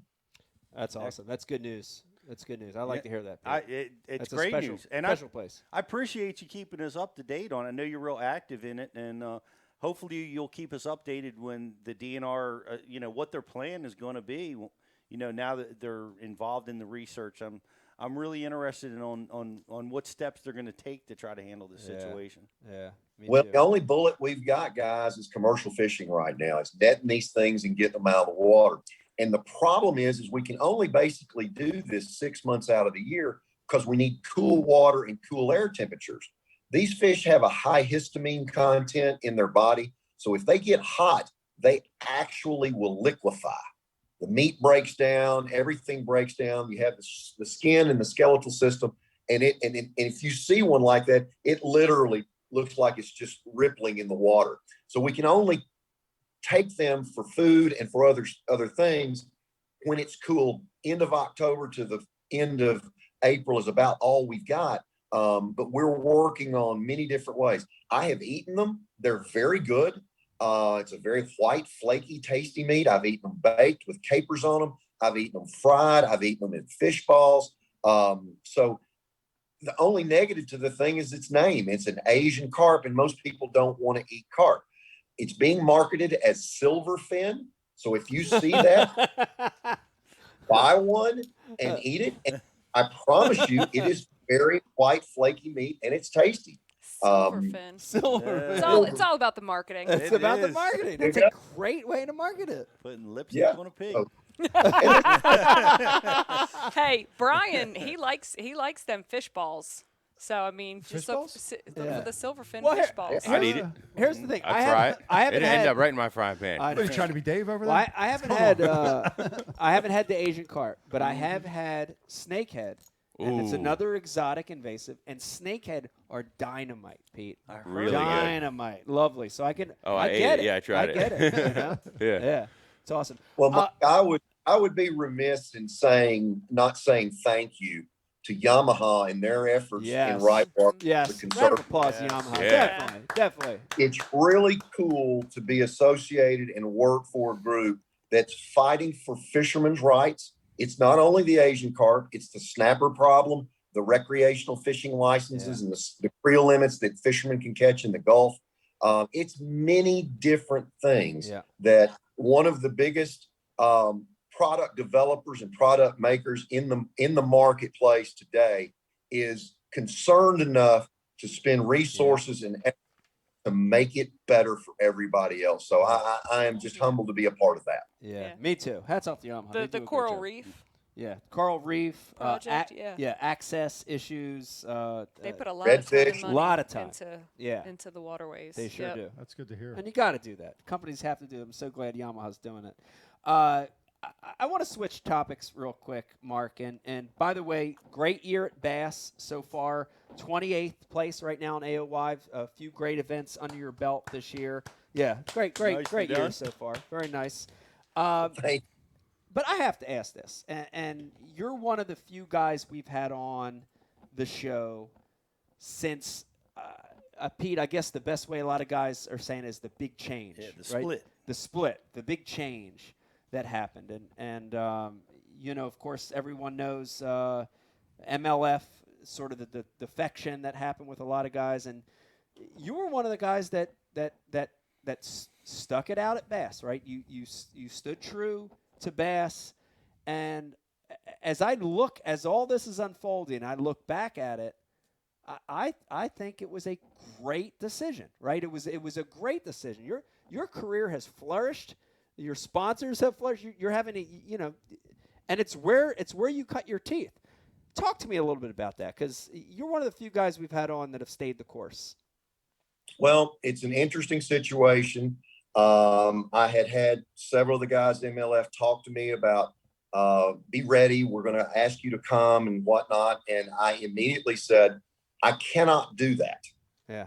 I cannot do that. And they looked at me and said, well, you hear the incentive packages and what we're going to do. I said, I cannot do that. And they said, why? And I said, do you remember when my wife was fighting cancer and she was dying? These people kept me alive that I represent. Yeah. And they are mostly Bass sponsors. And I would first have to go and ask them for their grace to do something different. But I didn't feel like it was the right thing for me to do after all of the troubles that I had been through, fighting for life with cancer. I felt that I owed the people that helped me, I owed them to do the most I could. And exposure levels went sky high. I was one of the older guys, one of the guys with more experience, so more opportunities came for me. And then I just started catching them like nobody's business. And then that kind of gave me You're more catching exposure. tens at St. John's like they're going out of style. Like they're bluegill. Yeah. Like they're bluegill. If that old crusty guy that's the oldest guy on tour wasn't on the other side of the river over there from me, I might have won the tournament. That old crusty guy. That old crusty guy. There he goes, right there. He's on the back. You know, but it was a real easy decision for me based on what my sponsors had done for me in the past. Yeah. And it also allowed me, being one of the elder statesmen, to come in with management and make some things a lot better. Yeah. Make our payout different such that it reduced the risk of doing business with Bass. You know, getting that payout all the way down to 75th place, where, you know, it's not a lot of money, but you got $2,500 if you'd had a bad event. And that went a long way to helping these young guys maintain their place and continue their career. So I thought that was real important. Some rule changes and some venue changes and things like that. So it gave me a chance to really get close to management and work hand in hand with them and make it better for the guys on the Elite Series. Yeah. The other thing it did, and I really want to send out props to all the young guys. 30% of the Elite Series now are guys that have come through the Bassmaster college ranks. And these guys are unbelievable anglers. I mean, they can catch a fish out of a water bottle. But what's amazing about every one of these young guys and most of the new guys that came over, there's been at least 10 times in the last 3 years, guys, that I've been fishing an area or been up in the standings and I'm fishing a little neck down area with water behind it. Somebody wanted to go behind me and fish past that. They would pull up and ask, do you mind if I go past you and fish in the very back there? Or are you fishing the right side or the left side here, Mark? And can I come in here and fish the opposite side? I won't start my motor till I get 100 yards past you. Things that used to happen in the early 80s and 90s when I started fishing in the 90s came back. Etiquette, respect, human decency for each other. And then it became a big club with the 75 of us. Man, I ain't had that many 20-year-olds hassling me like I was grandpa ever in my life. So we all got really close and we all wanted to make it better. Now, don't think that we're not all serious competitors in there. It's cutthroat when it comes to how hard these guys work and how talented of anglers they all are. Yeah. So it has really changed, and that's one of the things I'm the most grateful for is the camaraderie, the friendship, and dude, I'm talking about high-fiving. Yeah. I mean, Mike, you always come to me when I've won an event. Pete, you too, and shake my hand. Great job this week. You killed me this week. I'll get you next week. And the three of us have always done that. It's never been an issue of an ego, and there's not a lot of egos out here. And it's very great. I'd agree with that. I got to tell you now that I've stepped away from it a little bit.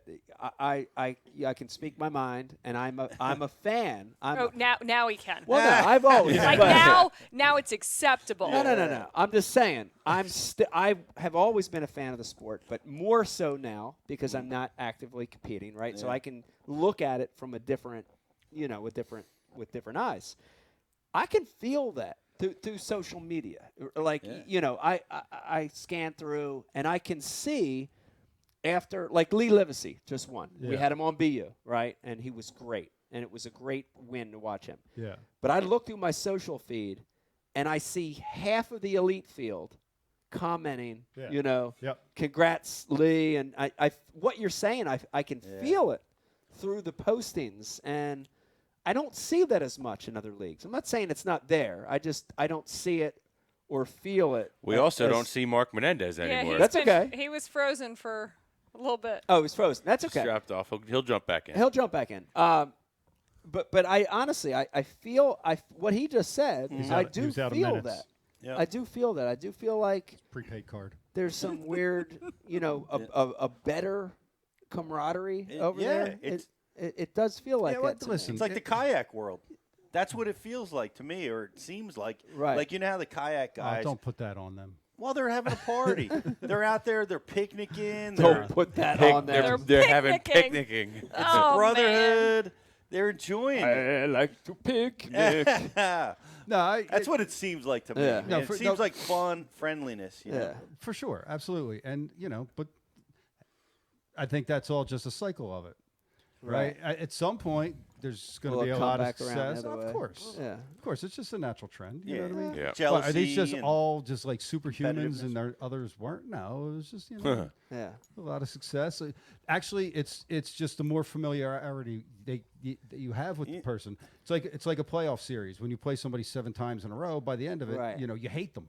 Right. You played them in a while, it ain't no big deal. So it's right. So you kind of think, well, it sounds like these guys are all new. A lot of new. They're all thrilled, a lot of freshness. Thrilled and excited to be there. Absolutely. Right? Yeah. The jealousy hasn't set in yet. The you cut me off in the last tournament, now I'm going to pay you back. All that kind of stuff that builds It'll up. build. It's not quite there yet. It's not there yet. Correct. It'll build. Okay, and let's be honest. If 30% of them came out of the college rankings, they're younger guys. They're younger. They're not married. They don't have kids. They don't have the pressures of you better bring home a check or baby don't eat. You know what I mean? Like that's true.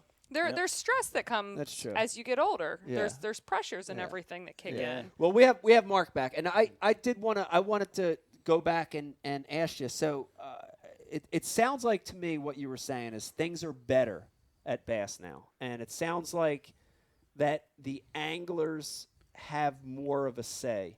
And I think I want you to just reiterate that, because I think one of the major reasons all that stuff happened in the beginning, right? The reason that MLF happened and the defection happened is guys were dissatisfied with their ability to have a voice at Bass.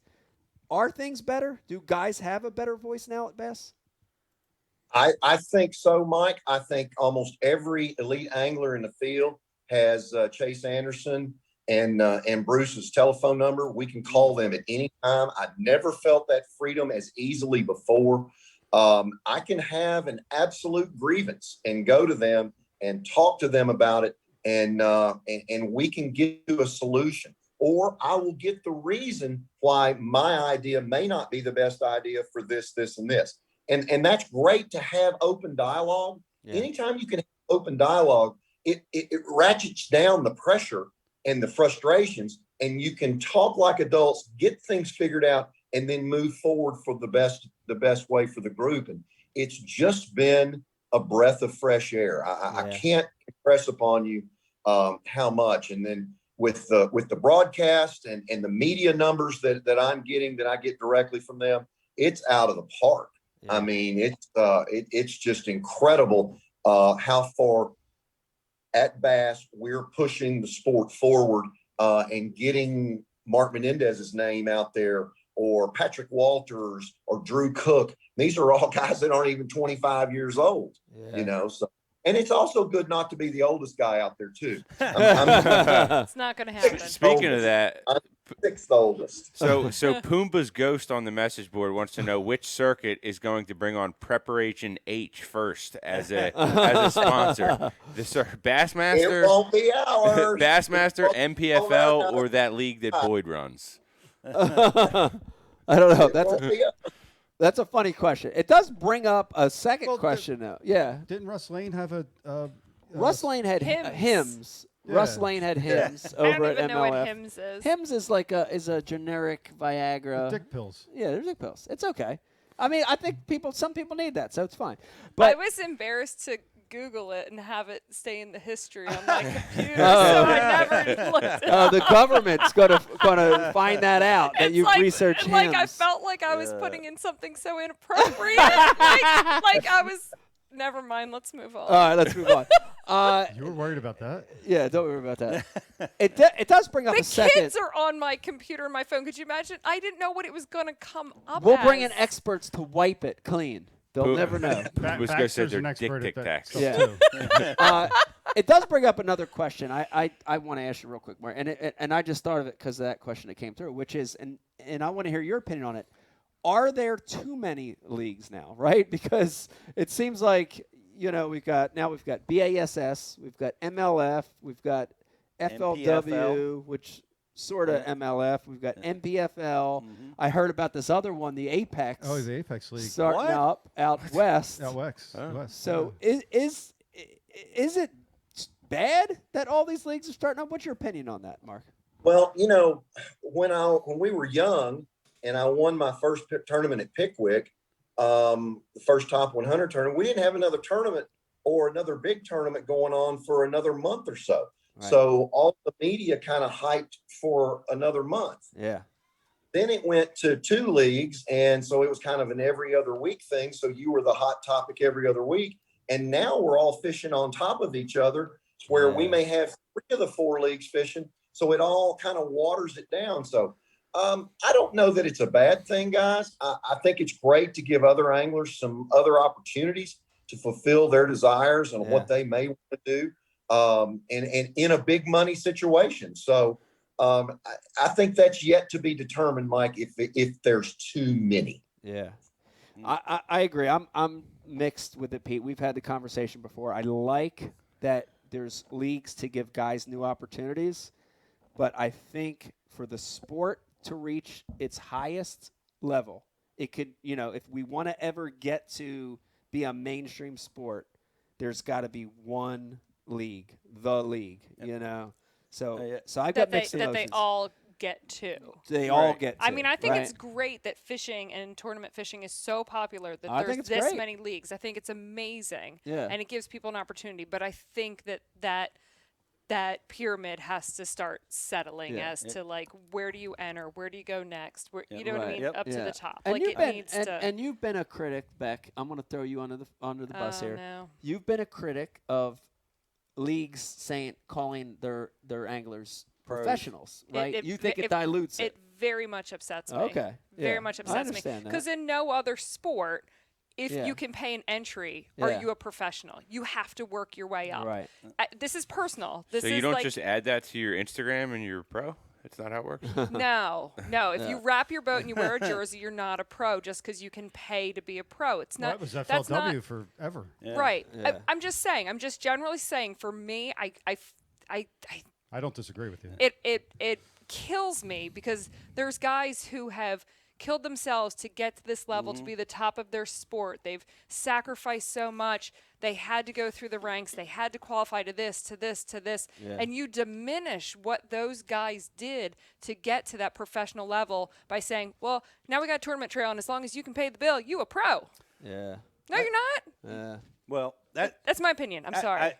That's a valid opinion, and we've wrestled with that. We were talking about having a pro card. Establishing some criteria so that you would have a pro card. I remember Dave Wolak was a big, strong proponent of that. That's such a Wolak thing. I'm so glad you said his name, but he was always very adamant that there's a way of doing things. Yeah. Some way to separate yourself. Yeah. But all that being said, and I agree with you, like that I think there needs to be the top pro tour. Last week, sucked for me. There was no live bass fishing on the internet. I mean, you were bored. Hey, it was a great week for me. Pete worked. You were bored. Yeah, Pete actually worked that week. That's right. It sucked. I mean, Yeah. you're like, you can't update stuff. You're not watching them. I mean, I love it. I'm love so it. addicted. I love it. I think Bassmaster's doing a great job. They I think do they're an all doing a amazing good job. job. But I like Mark. I had so much fun watching you down on the St. John's. Yep. It's exciting. It's fun. They're doing a great job on the coverage. I want to let me remind everybody if you're watching, we've got, of course, Mark Menendez on. If you got a question, please send them through the Riz. But I do have a couple I want to catch up on from our social media, Mark, real quick. And these are BU questions. These are tackle questions, which is okay. And you just filmed with the Tackle Warehouse guys. Good friend of all of ours, Corey and Daniel. You guys had fun. I know. They told me some of the stories. I know about the crawfish. I know about all that stuff. You guys had a great shoot. Who's this Daniel guy? Yeah, I don't know. He was. I don't. He was. Yeah, he was under the weather the day that you fished. With, That's Brian's fault. That's Brian's fault. Yeah, I held him down and made him drink beer. But these are Tackle Warehouse type questions, and the first one comes from Clay. Wants to know. This is over on Instagram, I think. Mark, do you ever pull the skirt off the Thunder Cricket? YouTube. Mark, do you ever pull the skirt off the Thunder Cricket to put a soft plastic on? Absolutely, I do. And I'll put about 3 different things. One would be a rage swimmer, a swim bait that I'll have naked on there. Cool. The other one being the one that I like the best, and it's kind of crazy, but I put a game hog on the back of it. Creature bait on the back of it, particularly when I'm around a lot of bluegill. That's the one I go to, and when I'm around a lot of shad or razor minnow. But the game hog I put on the back of a Thunder Cricket probably 90% of the time. Huh. Why would you put? In what conditions would you pull the skirt off to just put a plastic on? Friday night. Is it water clarity? Is it temperature? Is it season? Pressure. You know, drinking. Pressure would be one, either high pressure or fishing pressure. Forage is the other. That game hog looks like a dang bluegill on there. It's bigger, it's wider, it pushes more. There's more stuff moving on there. And I actually learned that out in the California Delta the last time we were out there. That made a huge difference for me to get a check out there fishing a bladed jig like that. So that's the one that I really, really hone in on. And then if I need more speed with it, you can fish the bait that way. Yep, that makes sense. And then another good one, and I think I'll know the answer to this, but I'm going to wait till you say it. We've got Sean wanting to know, Mark, what baits are you most excited about that Strike King has just launched or is working on? Dude, we got to get you a hybrid hunter. Oh, I knew it. I knew it. I knew it.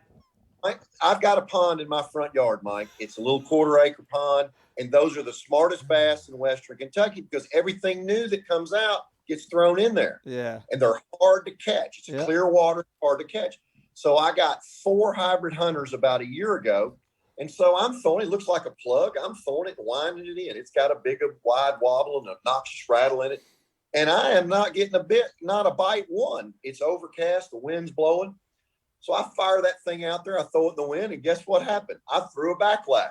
So that bait's sitting out there and I get my backlash out. I reel it in and pop it one time and it pops up back in the water real fast. Kind of like an old bangalore kind of way it jumped back there. So I popped it about twice more. I've got 2 4-pounders that live in this pond, and here comes one of them, and he kills it. I'm like, well, how about that? I got a new topwater bait. So I keep throwing this thing, playing with it, and I get a little piece of moss on it, so I jerk it about twice, and this thing does like a jerk bait in the shape of a big bluegill. And I see the other 4-pounder coming, and it train wrecks it. So I have fished this thing under various conditions. Corey and Daniel got a real good lesson on the Hybrid Hunter Jr. on one of our vlogs that we shot on Lake X. And it is look at Sneaky Pete over there trying to order them. Yeah, Mark Pete's ordering them right now. As we speak. Look at them. They're back ordered on TW, so you're going to have to get in line, Pete. Way to be late to the game there, Peter. Yeah. We'll get you some gizzard shad or green gizzards, get you some golden blacks and a chrome and blue, and you'll be set, Pete. Well, none of us are going to get them. It's a cool bait, Mike. I mean, it's so neat to be able to do multiple things with one bait, because we all carry too much crap in the boat with us. I've looked at your boat, Mike. If you took all that stuff out of there, it'd run 55 miles. It's probably true. But it's so neat. I threw it a bunch at Fork, and watching it come back on live scope, it was getting down in the 9-foot range. It blew me away. I thought it would only go 3 or 4 or 5. It would come back, and you'd see it come back up from about 9 feet. So it's going to be a player. Wow. That lip doesn't look like it's possible. Yeah, it doesn't work. No. Well, what I thought, Pete, but the scope showed me 9 foot on multiple casts. On the big one. The big one. Yeah, on the big body, the lip is it's considerably bigger than the junior. Yes. But cool bait. Yep. I know Brian it pained Brian the Carpenter that you just said that. Yeah, because the word here assured further that we're never going to get our hands on. Well, they're already extremely hard to get. That's all right. They're We'll get hard some. to get right. Don't worry about Very it. hard. We'll get some. I did want to step back real quick and talk about Corey and Daniel. Dude, we have such a good time with them every time they're here. Mark, aren't they like an old married couple together? I mean, they're like, what was that fishing movie with Gustafson and Jack Lemmon? Grumpy Old Men, yeah. That's who they are. Yeah. Take the marriage out of it, and they're grumpy old men. But they're absolutely the best at what they do. The hard part's keeping a fishing rod out of their hands. They're quite capable fishermen too. But man, they're just so fun to work with, and the quality of the things that they do, they make us look like we know what the hell we're doing, whether we do or. And just a lot of fun to work with them and just to hang out with them. It's great to hang with them. I get them about 3 days a year, and then I ship them up to you, and hopefully I'll wear them out so they'll calm down so they don't work you as hard. They were supposed to get a day off here. They scheduled it so that they were going to leave from your place and come here and have a day off. And then they went out partying with you the night before they got here. So then they were sort of tired. They got here, and the day they were supposed to rest, Brian the Carpenter drug them up to do some swim bait fishing. They wanted to go fishing. They wanted to go fishing, so they lied to themselves that they wanted the day off. They're so funny, though, because they've been coming for so many years. So, I mean, I'm known for my sparkling, sweet personality, not scary or intimidating. Not at all. Everyone loves me. I don't mean to be intimidating. But anyways, I love having people here. But I have people who've won and done themselves because I love to be hospitable, come in my home, but when you come in my home, like I've got kids, I've got this, I've got chaos, you're part of the family. Corey and Daniel are totally part of the family, and when they leave, they leave like their family. You know what I mean? Like their sheets are off the bed. Like I don't even have to ask. They take the trash out. They were doing dishes for crying out loud the one night. Dishes. If the kids need to read a book, like one of them will be like, I'll read with you, or you want to play a video game? Like, you know what I mean? They're always just part of the family. Yeah. I love them to death. Yeah. I have to tell this funny story on them, though. So one day they were here. We had to go pick up our new camper, and we had some issues with the truck, not the camper. And we were delayed a little bit. Yeah. And I told the kids, just in case, mommy and daddy aren't, they're on time to get you off the bus, because they won't let the kids off the bus in elementary school. The parent has to be there. Right. I said, Corey and Daniel are here. Like, they'll just get you off the bus. And Stella looks at me. She goes, what am I supposed to tell the bus driver? And I'm like, she's 8. I can see her doing that. And I'm like, this is Corey and Daniel. They're getting me off the bus. They're our friends. And she's like, it's not going to fly, Mom, not sure about this. And I'm like, this is Corey and Daniel from California. They're our friends. As I'm saying this, I'm like, this is not going to go well. Can you imagine? Like, these are our friends from California, these two men. Like, this is like, so I'm like, Corey's the bear. You'd be getting the call. Your kids now have to quarantine for 15 days. I know. So thank goodness Miss Carol, who is our CFO, was present in the building, and she got the kids off the bus, so we didn't have to explain that one to the bus driver. That would have been super awkward. Riz, let's catch up with a few IMs, and then I know we're nearing the time. We're going to let Mark go. He's got a big event coming up. What do we got, Riz? Yeah, I actually got one for you, Mike, coming from Michael Blackburn on Facebook, and he's peppering me with this. He really wants to know about a Hobie release that you could potentially have coming down the pipe. Is there anything that we could spill the beans on there? We know nothing about this. I've got a question for Mark. Mark, I am so okay. We're not answering that one. I need to give you props because you touched on it a little bit, and you had some really tough times with Donna getting sick and everything. And I applaud you for saying, I need to go home. I need to be with my family. Yeah. And tell us now, like, how are the kids? Like, I can't believe you said they're 15 and That's 16 crazy. because I still remember you having little kids. Yeah. So, I mean, I feel like it's been so long since I've seen you out there. And, I mean, Max was like this tall. So, I'm like, so how are they now? What's going on? I mean, all these years later, like, how is it to kind of like single parent and the kids obviously support you. They're doing videos for you. That's cool. Really amazing. Yeah, that's super cool. I have two amazing children. They lost their mother at 8 and 9 years old. And we formed a bond that I don't know that we would have reached otherwise. I don't know that we would have been this close, Becky, otherwise. Yeah. Now, you said Max was this tall. He's now this tall. He's 5 inches taller than me. His foot's... Wow. He loves to play airsoft with all his buddies. He is my designated driver. Bought an old skeeter boat last fall when I got hurt, and that's his boat now, and he loves to drive and fish a little bit. He's a trap shooter. We have trap shooting at school, so he shoots trap competitively, going to the state tournament again. Caroline, my 16-year-old daughter, is an artist exactly like her mother was. It's incredible the things that she does. She's a musician.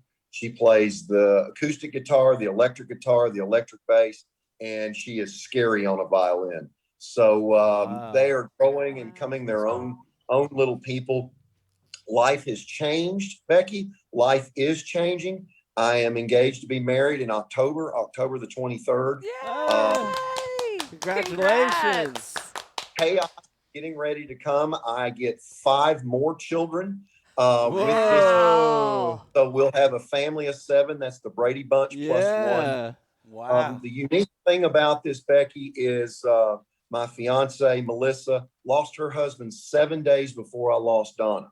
Wow. And months later, a mutual friend introduced us together. I was talking to Julie about grief and these things. Melissa was talking to her, and she says, you guys need to meet. And we both immediately said, no, I don't want a love connection, Julie. She goes, no, you need to. You all are talking the same language. So we talked that language for about 2 years and became very close friends and got involved with each other's lives in support kind of way. And then all of a sudden the man took over in me, Becky, and I went, golly, she is gorgeous. She's beautiful. She's fun. She's smart. She's a ferocious mother. She's got great faith in things. And then I think about all the things that she's helped me through. And I love her, Becky. I love her, but I really do like her. We're great friends. And she gets to come to some of the tournaments. She's 5'2". She's an exercise instructor. So she's gotten me off the couch pretty good and got me in better shape. And she's just a magnificent person. I hold the lake at the record at Lake X, where we do all the filming with Tackle Warehouse and all. I'm the only guy that's ever gotten engaged on that lake. So the fifth family was, Jay was kind of disappointed that I took that record, but I'm excited for what life brings. Her children are from 23 to 9.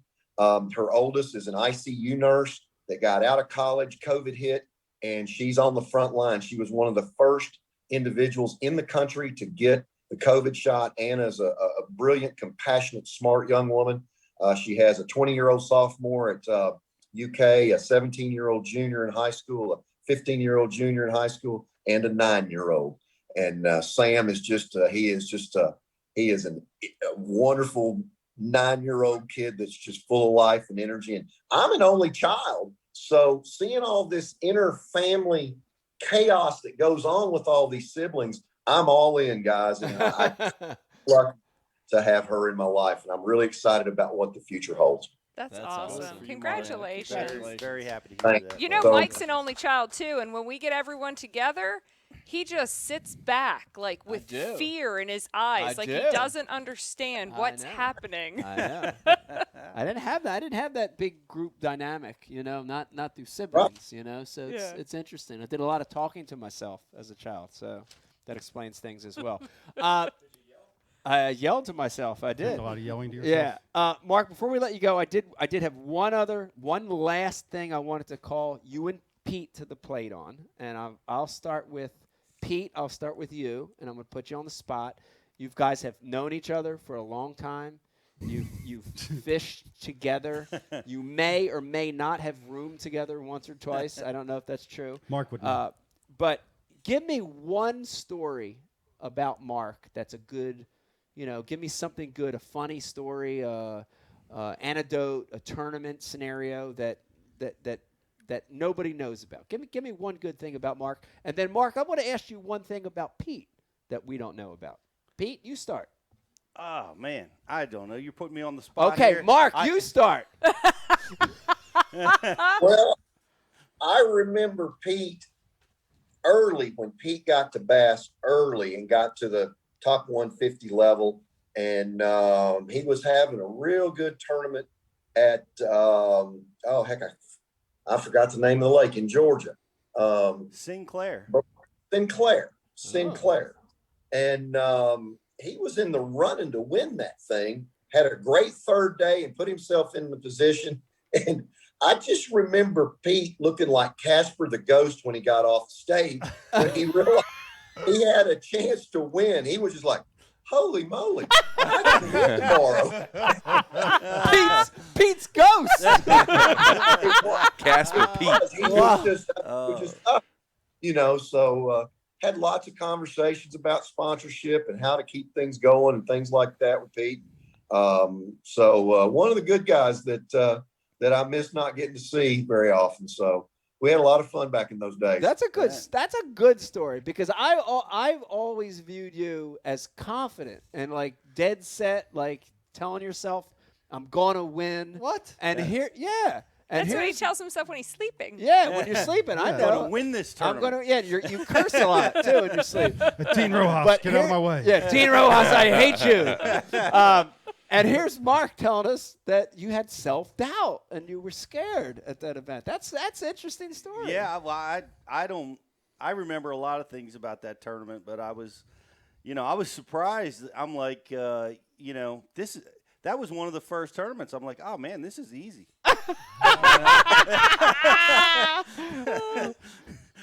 Should have never thought that, brother. Yeah, this in for a rude awakening, but it's super tough. But I remember, like you said, I was from the north. I didn't have any friends. I didn't have any connections. You're from Jersey. Everyone hated you just because you were from Jersey. And I guess it was hard to break into circles, and but Mark just made it easy. He was a friend. That's awesome. He was a friend from jump. Yeah. And I don't remember meeting you, Mark. I just remember always knowing you. And and I remember being able to ask him honest questions because I didn't have anybody. Yeah. There was nobody to mentor you. That's nice. But you want to say, dude, like a sponsor wants to do this. What should I do? Or the other guys are handling, or how do you practice? Or there was nobody to talk to. Right. But I could talk to Mark, and he was a friend from jump. That's great. Well, I think it's the first question I ever asked him. I said, "So you're from Jersey, right?" And he said, "Yeah." And I said, "What exit?" And the typical joke, I know. And then we just hit it off from there, and it was easy. Pete was so easygoing. He did his own thing. He never followed the leaders around. And I know Pete yielded to some leaders on some days back in the day when he was fishing the areas with some of the leaders and things like that. And that's what you had to do to get the credibility. So that dude from Jersey, he's not a bad guy. He may be a Yankee, but he's not a bad guy. That's awesome. So yeah, that's how. you figure those kind of people out pretty quick in life. People you can trust and people you like to be around. People that like to laugh like you guys do. What a great commodity to have anymore. Laughter makes the world go round. Yeah. Speaking of laughter, I got to ask, because I haven't seen or heard from him in such a long time. Are you still friends with Fish? What's Fishburne up to these Brian days? the Carpenter, I know you want to know too. Let's hear it. Well, Fishburne lives in East Tennessee on Cherokee Lake. I don't know whether he's in a straitjacket or not at this point. I think he is. I think he is. Because I don't get to see him as often as I used to. He works the Skeeter Owners tournaments and does a lot for Bass Champs, and spending a lot of time in Texas back and forth working on things like that. But we had some great times. There's no doubt about it. We had a lot of fun in fishing, a lot of fun in life, and hanging out. And I wish I could see him more than I get to see him now. But life is just taking me in another direction. Well, what's his phone number? Because the ones I got, he ain't answering. Brian, don't think you're special because he doesn't answer any of our phone calls. Yeah, he must be. That straitjacket. When he needs something, he calls. I like it though. I like the challenge here of finding fish to get him on the show, Brian. Come on. Don't give up on this. I like people that answer their phone. I know you do, but I I'm like pretty freaking busy too. I like Fish. the challenge. Oh, what are you fishing? You're so busy fishing. No. No, but I respect someone who's I do too. Turn it off for a while. No right? thanks. Yeah, just turn the crappy cell phone No, off. I respect somebody that says no thanks and not just ignores you. Well, I don't know. I like the challenge here. I like the challenge here. Well, I'm not a fan. I want to. Maybe if I talk enough trash, he'll answer. Mark, it's probably the Jersey in you he's hiding from. Well, it could be. It's coming out. Mark, we've all got a little tin cup here, and we wanna toast you. Thank you for coming on the show. Yes. Amazing stories tonight, and you've got a great life story, great example to a lot of fishermen out there, and we wish you the best in the rest of the Elite Series. I got a sneaky suspicion you might win one this year. I don't know. I got a good feeling. I just feel like you're fishing hot. You're fishing good. I see a W. Your coming. mind's in a great place. Your mind's in a good place. Your mind's in a good place. Yeah, life's in a great place. It's fun again, and that's when anglers get dangerous, when it's fun, and it has become fun. I still don't like the travel. I don't want to be away from all the kids. I don't want to be away from Melissa, but it's part of what I still have to do. And it has become fun again, and I'm enjoying every day on the water. So thank you guys so much for having me. It's great to see you all. And why don't you just do a couple of those shots? Yeah, we're all holding it. Yeah, I think we're just. I think we're gonna just do one tin cup shot tonight. I got one more question for you after this. Cheers to you, Mark. Cheers. Salute. Thank you, guys. Oh man. There you have it, Mark Menendez. Mark Menendez. Everybody. Weight prediction for Neely Henry. Oh. Last question. All right. Weight prediction for Neely Henry. Well, it's been a while since I've been here. This is where I qualified for my first classic in '97. And I fished a couple of the old PAAs here and did really well in them. I'm going to say it's not going to take as much as what you think. I'm going to say it's going to be somewhere between 50 and 52 pounds.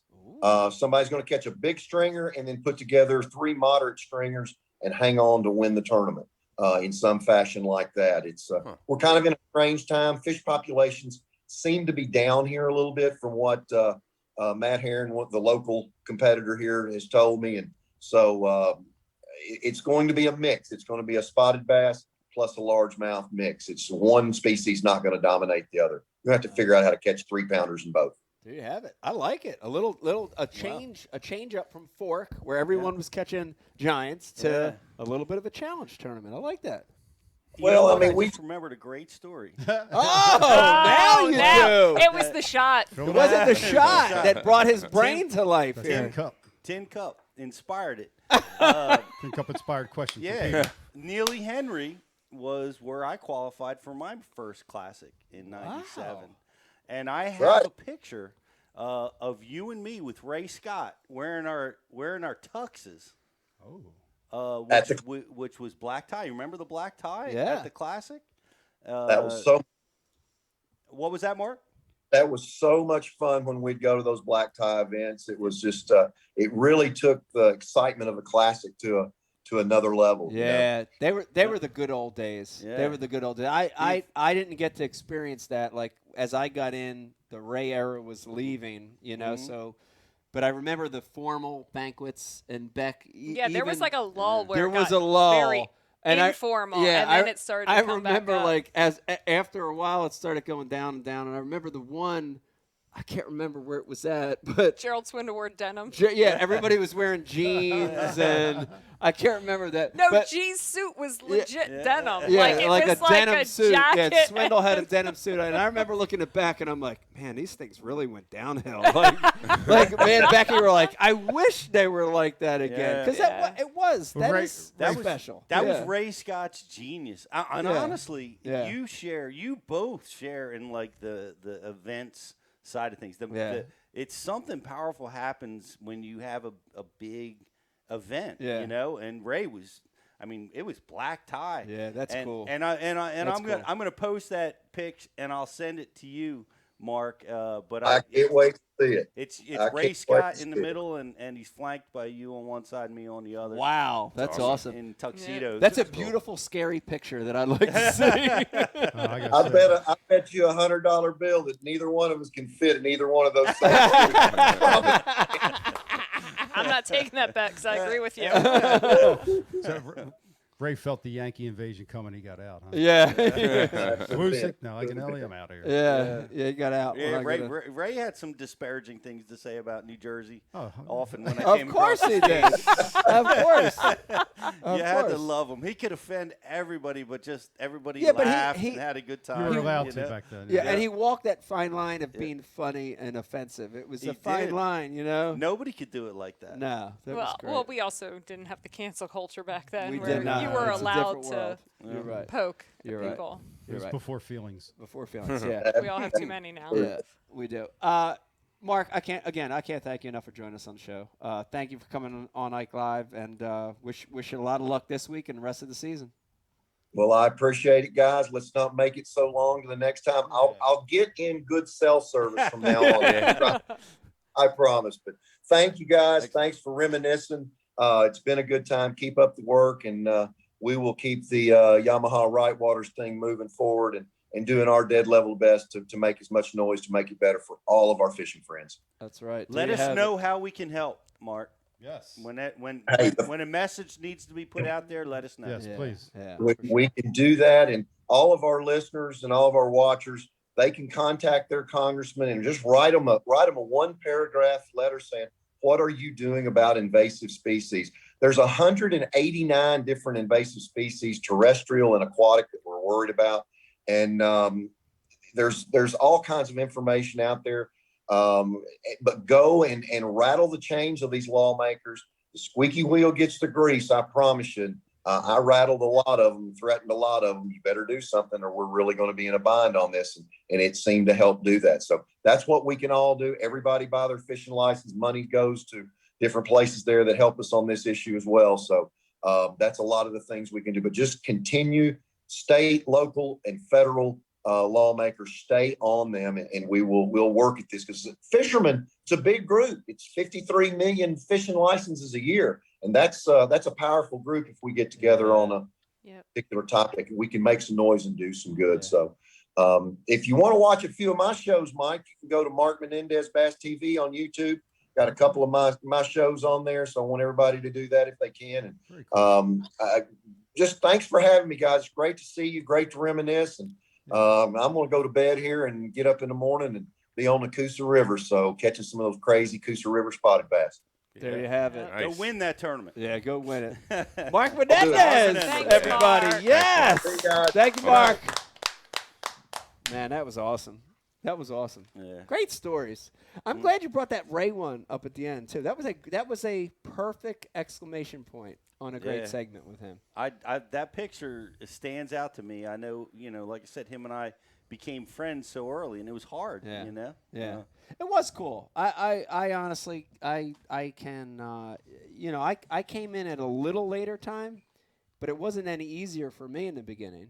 So I had you, which was cool. You know what I mean? But I remember the I don't want to say resentment, but I remember the push from people because we were geographically from a different area, and I remember that. You know what I mean? So it's great to hear that he accepted you. You know, he accepted you. It was. You know? Yeah, he was from Kentucky, and he was great. And but you know, there was so much that we had to overcome at that time because the social media didn't exist. Right. Remember? And, right. And it was like all the big the Denny Brower, the Rick Clun. You couldn't get your name in print. Right. You couldn't. It was all print back then. Yeah. All print. And you had to be in good graces with the writers, you know? Yeah. And they were so picky. Like I love all those guys like talking about historically those guys like Tim Tucker, rest in peace. Louis Stout, like all those guys. Jay Kumar at the time before he went crazy and started Bass Fan and all that Jay stuff. was a dream for us. For us, because he was a New Jersey guy. Yeah, and he would cover us and write about us. Yeah. And that was back awesome. when Jay would write about us. Right. Right. Jay doesn't want anything to do with us now. Right. Well, we're from Even New Jersey. Jay hates Jersey people. That's right. And we worship the devil, which is not a good thing. So, but yeah, it was tough. We don't It was tough. actually. No, we don't. That was a joke. It was a joke. Yeah. This is Mike doing jokes. Yeah. Rough one. This is Mike doing jokes. No, we don't get it. Go ahead, Mike. But it was tough. It was tough. Oh my yeah. God, And it was a different world. You're right. It was a print world back then. It was all print, and it was so hard to like break in because Denny was the flipping guy, and Biffle kind of was moving in on that. Gotcha. Yeah, and you had Fritz in his heyday. You started Fritz. We know Fritz for his flat side now, but in his heyday, like unstoppable. Yeah, he was. And such a force. And and Kevin. Yeah, like you couldn't get anything past Kevin, and Jay was trying to be Kevin, you know, but he kept getting beat by. It was so hard to break through and get somebody to say, "Hey, you know, I almost won Lake St. Clair." You know what I mean? You think it's easier now? You got a little yes. Because of digital, because of social media, because of content? social media, your voice is heard, and the consumer gets to decide. Back then, the writers and the publishers decided. Right now the consumer makes the choice. And if you have the smarts to show that you've got some sort of personality, then they're going to pick up on it. And they're like, if you feed into, you know, what everybody wants now, like everybody wants the excitement or somebody different or someone with a story. Like if you give them that, then they're going to eat it right up. Yeah, I mean, the opportunity's there, right, Pete? I mean, it's like not that it's necessarily easier. You just have to put in the work, but the opportunities are there. Yeah, the opportunities weren't there in our early part of the career. It just wasn't there. Do the didn't dang work. exist. Yeah. You know, but now, you have as much chance as anybody else. And honestly, pros are getting beat up by guys that will never be pro, you know, in that realm of social media. You know, they're getting crushed by guys that just that have millions of followers. Right. Careful. Right. You know? Sean Lay on the board wants to know, did you guys, at the beginning of your career as Yankees, did you make more friends or enemies? It's Damn Yankees, Sean. As Damn Yankees, did you make more friends or enemies when you were breaking into the scene? And is it better to try and make friends or just kick down the door and great question. It is. You know, and take who's going to go for you or not? That's a great question. I want to hear your answer to that, Sean. Great question. Yeah. I would say I don't think we made more enemies, but I think a lot of people had an opinion of the sport and who should be participating in it, you know, and you know, it's easy to judge somebody when you don't know them, you know, and I think a lot of that was going on. Yeah. You know, a lot of people saw that you were from New Jersey and you were having some success, and it's very easy to say, we don't want him here, you know, without knowing you. And I think a lot of that happened to me as well, you know. So I don't know who you blame for that. I don't think it's right, you know. But I remember, and I've said this before, I remember wanting to fit in. Like I remember, even before I qualified for the elites, I remember through the opens and stuff saying, how can I be a part of this group, right? Because there was a push, you know, and I felt it. what can I do? You know, I need to look like these guys. I need to do what these guys do. I remember that. I vividly remember that. And not to throw religion into it, but I remember like the whole, you know, Christian angler, you know, they'd have like meetings. Yeah. And I'm like, you know, and like it was, the push was so relevant to me that I'm like, oh, well, maybe if I go, you know, and I went to church and stuff. It's not like Dave went to those prayer meetings before the event just to try to get extra free sausage. No, maybe, you know, Jesus hook him up with some spots. No, but he said that before. No, no. And it wasn't about that for me. It was about Dave. It was trying to about get the like, hookup. what can I do to help me fit into this group where I would be accepted, you know? And like that's to feel like that, to feel like that you have to do stuff to fit in, to be accepted. That's not right. You know what I mean? Yeah. I don't know who to blame for that, but that wasn't right. You know? I don't. Well, it's like natural, like when you're going to do something new, like you feel like in order to succeed in it, like you got to be like the people that are doing it well, because obviously they're doing something right. Right. You know? Right. And then in my case, I can tell you this too, and I'm glad we're bringing this up. Oh boy. Is so the switch happened, which was like I was never really accepted up until the point to where I started to have a little success. And when you succeed, your peers accept you a little more, right? So now you win a tournament or two, and you say, oh, well, this guy's actually like, you know, you accept somebody because he's having success. And now everybody takes the fake surprise selfies when they got a bass. And Right. that was your fault. You started that. I may have. Everybody's fake surprise. I may have. But here's what I wanted to say to this, and I've never really talked about this before. Okay. But I vividly remember, like after I had some success and I started, you know, having some wins and stuff, but it was being covered. Like I remember Jerry McInnes and other people. This is like ESPN bought it now. And I remember him getting up at meetings, at BASS meetings, right? You got to remember, back in the day, you'd go to a meeting before the tournament started. You'd all sit in a room together. And Jerry, who was beloved by everybody, and would get up and say, all right, guys. And back then, he wasn't an owner. He was the production. He was jam production. And he was getting up and saying, all right, everybody, we need you to be more excited. We need you to show emotion. And he would reference like Ike did it, you know, here and here. And dude, it worked in reverse for me because then people started feeling obligated to do things they wouldn't normally do. And that I don't want to say hatred, but that discontent toward me, resentment toward me grew because then people felt like they were obligated to do. And I never asked for any of that shit. I never asked for any of it. I never said that was them saying that. Yeah, no, to the I got guys. you. I got you. Yeah. But you put the heat on them to have personality.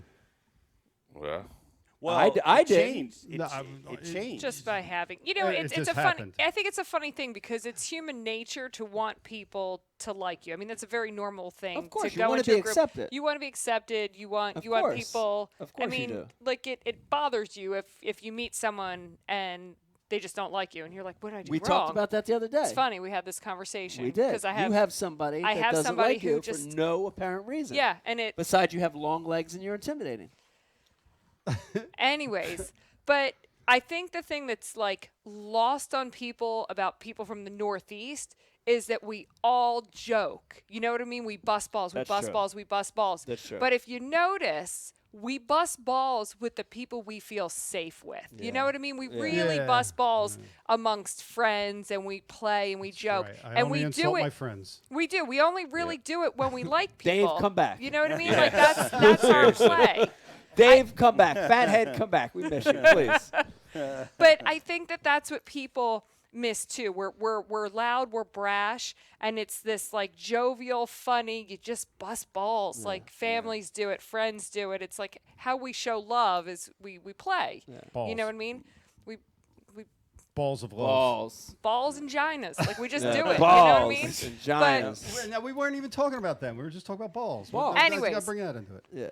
silverfin. So we just, I mean,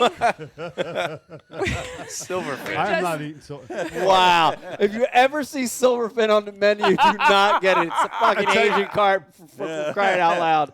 Don't get the shit. It's taken him years to eat a snakehead. He's been throwing them back eating catfish because catfish are adorable. And snakeheads I don't even know where I was going with it. I just think that Sorry, it's Beth. very easy for people to misunderstand Northerners and to instantly have this. But anyway, getting back to it. I had a point. I lost it. That's all right. But getting back to it, to answer Thank you, Tin was, Cup. was Sean, right? To answer his question. Sean? It is a different world today. And I'm glad it is. I'm glad it is. Was it Sean? It was Sean. Sean Lay. Yeah. Good job. It's a different world today. Oh, we're still on that? It's a different world today because I don't think I don't think the young different anglers now have as many obstacles as you had or I had or the different anglers of that era had. Well, you guys paved the way. Yeah, I don't think they have as many obstacles. Essentially, you did kick the door open for the guys today that are, going to be the next. I kicked the effing door open. Yeah! Yes, Pete! Pete Gluszek did it. Kick that door. Beat on your chest. It's that was my attitude going into it is like, look, that's why I quit engineering. I stopped everything. Yeah. And I'm like, if I'm going to do this, screw that salary and that. Yeah. You have to. You got to let it all go. You can't go halfway. Is anyone else amazed that Pete was able to make that decision? Yeah. Yes and no.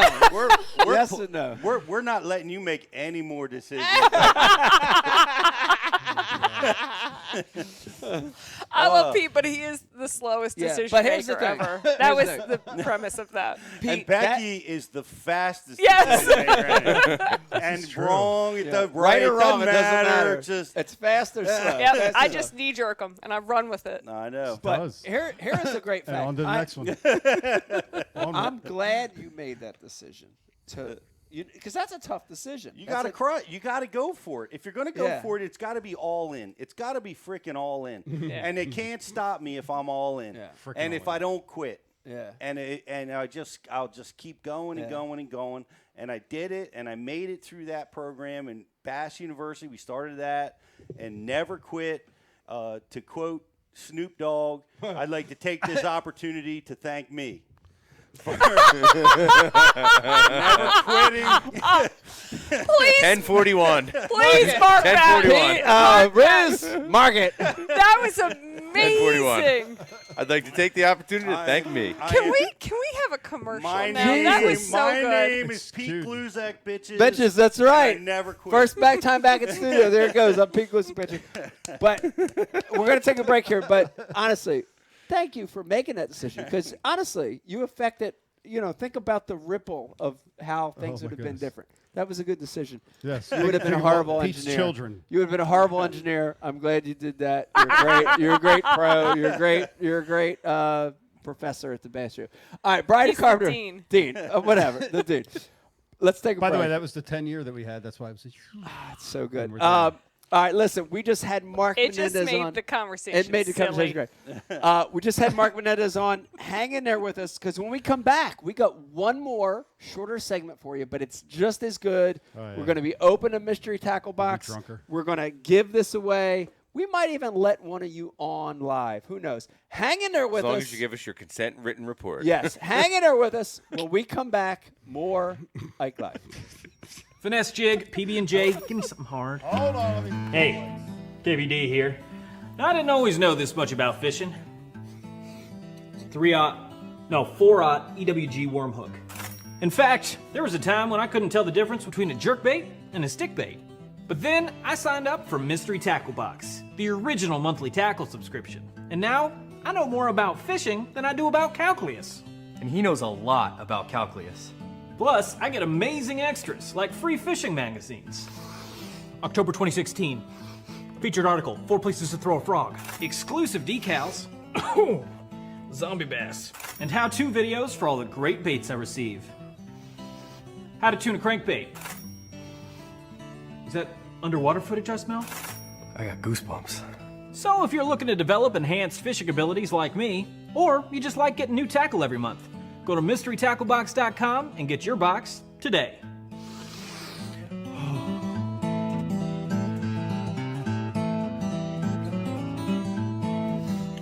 live minnows. Is it lunchtime already? Nature's candy. Oh. Is he in my pocket? This time of year, I definitely recommend putting a little bit of this on your soft plastics too. There he is. Another one. Next cast. And that would be number 6. I'm addicted. I'll admit it. I'm straight addicted. Might be bigger. You think so? Yeah. Feels bigger. I haven't even seen this thing yet. It doesn't want to come up. Don't break me off the rocks. Oh, it's a... Oh! 27-incher. He caught it. 28. Oh my god, that's such a healthy fish. Look at this size.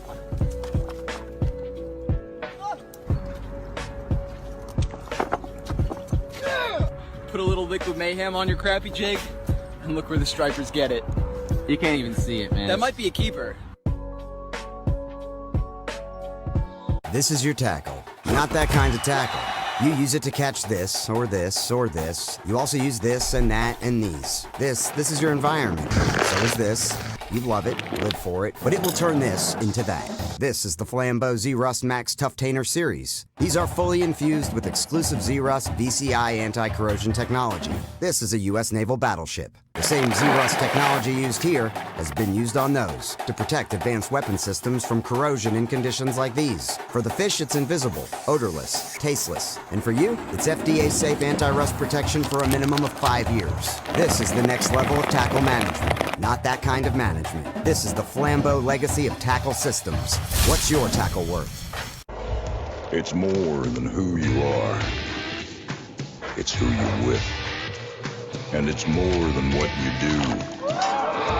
It's where you do it. Tin Cup Mountain Whiskey.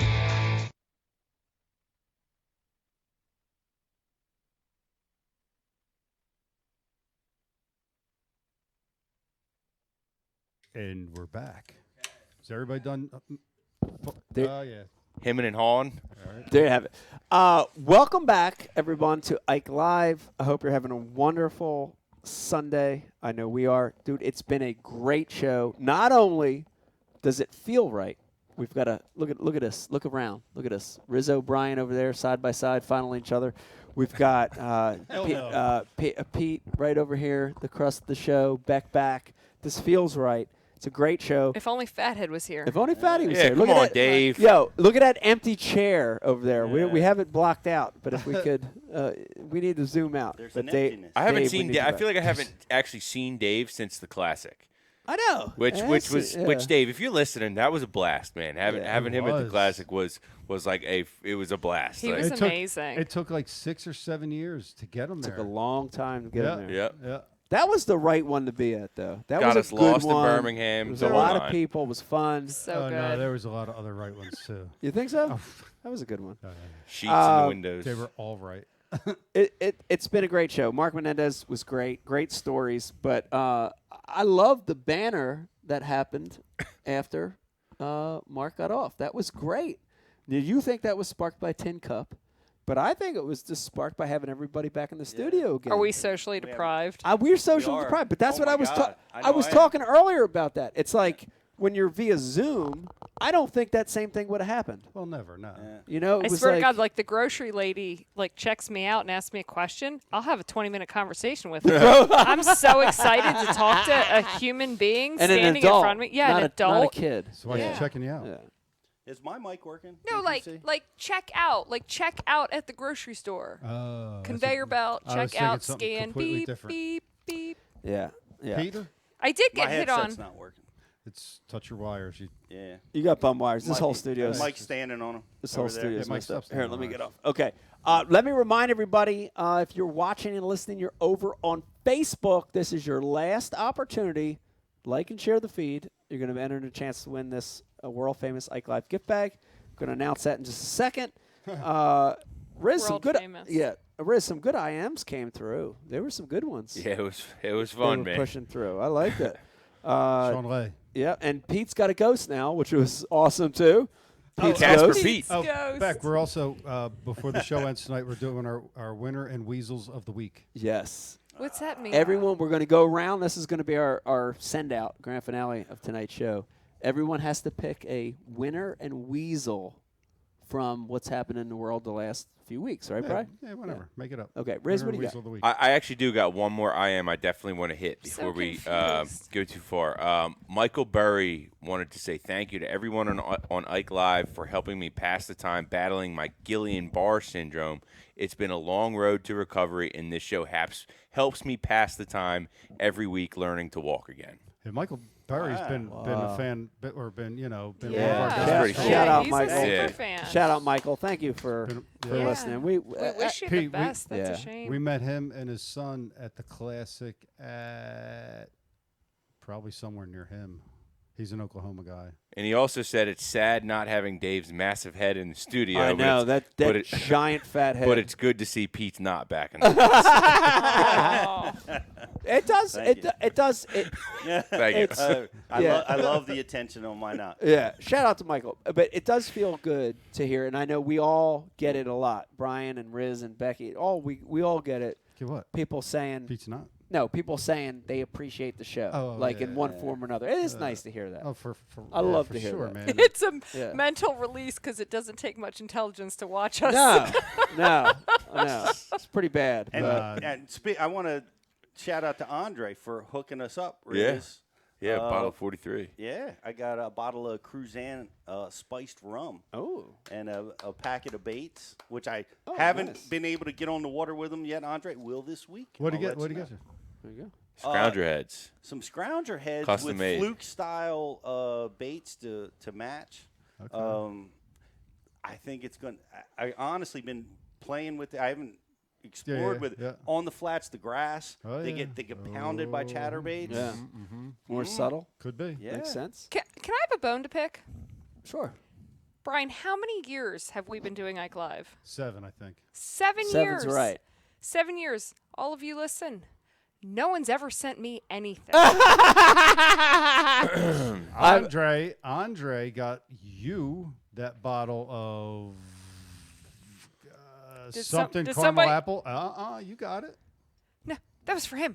That was for yous. That was for you guys. No. Andre, that's very sweet. But no one has ever said, Becky at Ike Live. Yeah. I want you to have this. It's probably because you killed all those dreams all those years. You're sending stuff out. Listen, Riz is killing dreams now. And Riz, people still send him shit. I'm batting like 10 for 10 on the last 10 shows. Come on. It's funny. Like every day, I'll come back and we get UPS and FedEx. You taking credit for the girls that are shipping Yeah, the I was going to say, AKA Kate ships your stuff. Oh, because I was going to say UPS and FedEx comes here a lot, and they'll drop stuff off, and I always look at the stuff like, oh, Tackle Warehouse, like Foundation BU, cool. But I would always see stuff come back for Ike Live, and it would have Riz's name on it, and it was return to sender. Oh, God. Return to sender. Return to sender. An entire box one time. I'm like, oh, okay. He did the postage wrong. Yeah, Riz is the new dream killer. That's cool. I'll take it. It's cool. But I will admit that, Brian, we've had a lot of perks over the years, all of us from Ike Live. We've had just amazing lures, liquor, electric guitar, a freaking Ike pipe, pictures, skateboards, items, skateboards, and you're right, Beck. Somebody's getting upset. Yeah. I don't get shit. I don't get shit. You wonder why I go to bed. Well, this is like, guys, she likes Gucci, Chanel. You have any of that? Fendi. Even if you have Fuji or Manel or anything fake. I spent many years with fake Kate Spades that I bought on the DC corner. So we'll take it all. We'll take it. We're all. happy. We're happy That's with funny. a fluke style lure, Becky. Gucci. Yeah. Listen, my taste is not always expensive. It is Michael Joseph. I just was breathing. I was like, Michael, what? All right. Brian Carpenter, I'd like to. What are you thinking about order here? You think let's open an MTB. Let's open one of the elite boxes here. What do you think? And then we get on to some of this other stuff. What do you think? Yeah, do that. Okay. Let me remind everybody, we are the only official podcast. that opens Just a mystery open the tackle box. And and tonight we're going to go back. We've been opening the elite boxes. Tonight we're going to open a pro box. You hear me talk about this a lot, Pete. You know I love this sound. I like to use the pens sometimes to break this seal. There it goes. Use code Ike Live. There it goes. You heard that pop? I think Miss Janet's going to be mad 'cause I think we were supposed to open a green box. We're supposed to open a green box. Okay. But we don't have a new one. I'm sorry, Miss Janet. We don't have a new one. Yeah, because this one's open too, right? Are both these open? Yeah, these are open. That's okay. Let's open a pro box. I want to see this. And the rule is we're going to pick one and pass it on. All right, go ahead there. The rule is we pick one and we pass it on. Is this like still One lure. Presidente? Everybody knows the rules. Yeah. Everyone knows the rules. One pick and pass it on. Everyone knows the rules. One pick and pass it on. Pete, we're going to pass it on. What to does Rizzo. MTB have going on? Or are we giving away subscription? Are they giving away? We are. What is the? We're giving away 6-month subscription tonight. Oh. Yes. Dang Yes, right. yes, yes. To somebody on YouTube. Yes, somebody. Maybe if Riz writes down their information. A lucky. They have to. Yeah. That's right. That's right. Could be. That's right. Could be. Could be. You never know. Could be not. All right, Beck, we want to start with you. And again, this is a MTB Pro box tonight, the black box. And you picked something pretty interesting looking there. What do you got? I've got a Shimmer Shad by Ketchco. Okay. It has strobe strips. It's a 5-inch. There's 4. I like These the looks look of that. actually Vegas would love these. Yeah. These are like a little I like the look of that. swim bait. Have like an iridescence on the inside, but they're also translucent. These are pretty interesting. How would you rig that? Wow, I like that. It is, speaking of fluke style baits, Pete, I would call this almost hybrid fluke finesse worm. What was that? What was that company that had that spike tail like that? Yeah, it's got. That's a dope bait. Yeah, I like this in clear water. The Bass Assassin. Yeah, Brian's got all the latest in technology here, and he's doing it. I like it. It's got a. I made them work for the telethon. It's got a flash strip in it. It's really cool. I could see this working, Pete, on a jig head, a drop shot. I could see it working a lot of ways on the back of a scrounger. Look at that. Yeah. Right? Because you don't want a lot of tail action. You want just a little spike. Tail. Oh, it has the rigging here, yeah. Rig as a fluke or rig it as a drop shot. Drop shot, fluke. Yep, scrounger. Look at that with their Okay. instructions. Nose hook it. Let's keep going. I'm a big fan of frogs. I love frogs. I just had a day with Dave Brodzick, speaking of the fathead. Frogs. Recently, where we caught him on frogs. Did he catch any? Dave caught a ton. Hey, where's the picks? We have it all. We have a Go and Ike raw that we're Yeah, gonna I'd love to release. see some picks, Yeah, guys. Dave caught a lot. Dave didn't catch any of them giants, but he caught a couple decent ones. What's he look like? Still same Giants in there, huh? Dude. Oh, dude. Really? Dude. Dude. A lot of them like this. Like you'll Yeah, catch yeah. like 8, 7, 8 like that. Yeah. And then the 9th or 10th one will be like that. Wow. Good fishery. I'm really into frogs. And I like this, Pete, because this is almost a hybrid here. It's a soft-bodied frog in a shad-shaped body. It almost looks Slim. like, what's that old head in topwater? This real small one that didn't Zell roll and do it or? Splash it? Splash it. No. No. Oh, no, Bill Dance did it. It was you know what I'm talking about. Yeah, I know. It almost looks like a a shad shape walk the dog. Yep. bait. It almost looks like a small Zara Spook style body, but it's soft. It's got a double prong frog hook. Yep. And look at this, a single Colorado blade with a swivel that actually works. Look at that. Instead of the skirt of a Yeah. frog. Like this a lot. It's unique. Live target. I wouldn't buy this, but put it in my hands. MTB does a great job of doing that. Yep. Pete, what do you got? Well, we had this in one of our other boxes, and this is the Lake Fork. What do they call it? The Magic Shad. And Yeah. this was the original trailer to the Chatterbait. Chatterbait trailer before the Zaco thing. And we talked about it before, but it's worth repeating because one of the things that made this unique is it's got the horizontal fork tail. Yeah. So that when fish were, feeding up, they could see the fork tail. The ones that exist now are vertical. Yeah. Right? They're vertical. Right. So it's a different perspective, and we've all gone to that. Yeah. Right? but this was horizontal for the purpose of the fish feeding up, being able to see that forked tail. It's interesting. Recognizing the shad. It was so awesome. Yeah. And now nobody throws it anymore. Huh. It's going to give your vibrating jig a new look. Yeah, So maybe more lift too, right? Yeah. Horizontal, maybe more lift. That's interesting. Riz, what do you got? Brian, what do you got? What do you guys got over there? MTB box. What do you got? Okay, hold on. What do you got? And action. So I have a Castaic Lures Cowboy Topwater. It's got a really unique color. It's got a really unique color scheme there. It's got some gold and some pink on the bottom with some stripes. It's a walking style bait, 2-hook model.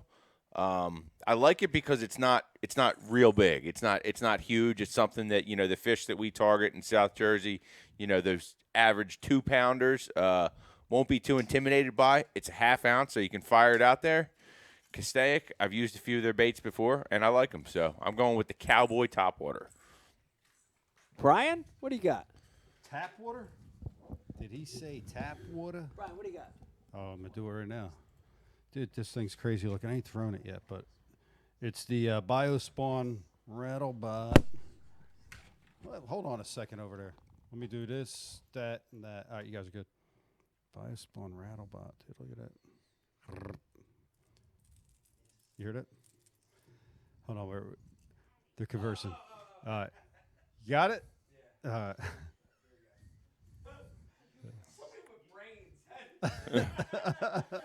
Pete, we needed somebody with brains. Becky is so I saw them tonight. slaving away 'Cause with we're their dumb. with their brains. I'm not 'Cause we're saying dumb. anything. Well, you never know. Because we're dumb. All right, Brian, what do you got? I'm sorry. I interrupted. We already did it. Oh, we did it. Okay. All right. It's actually You don't pretty announce dope, it? dude. Yeah, the contest? Yeah, hit You got right it. now. Yeah. All right. Listen, this was real quick before we go to the contest. Great example of a mystery tackle box unboxing. A lot of cool lures that you might not normally buy. New, innovative lures, shapes in your hand. That's why you should get an MTB box.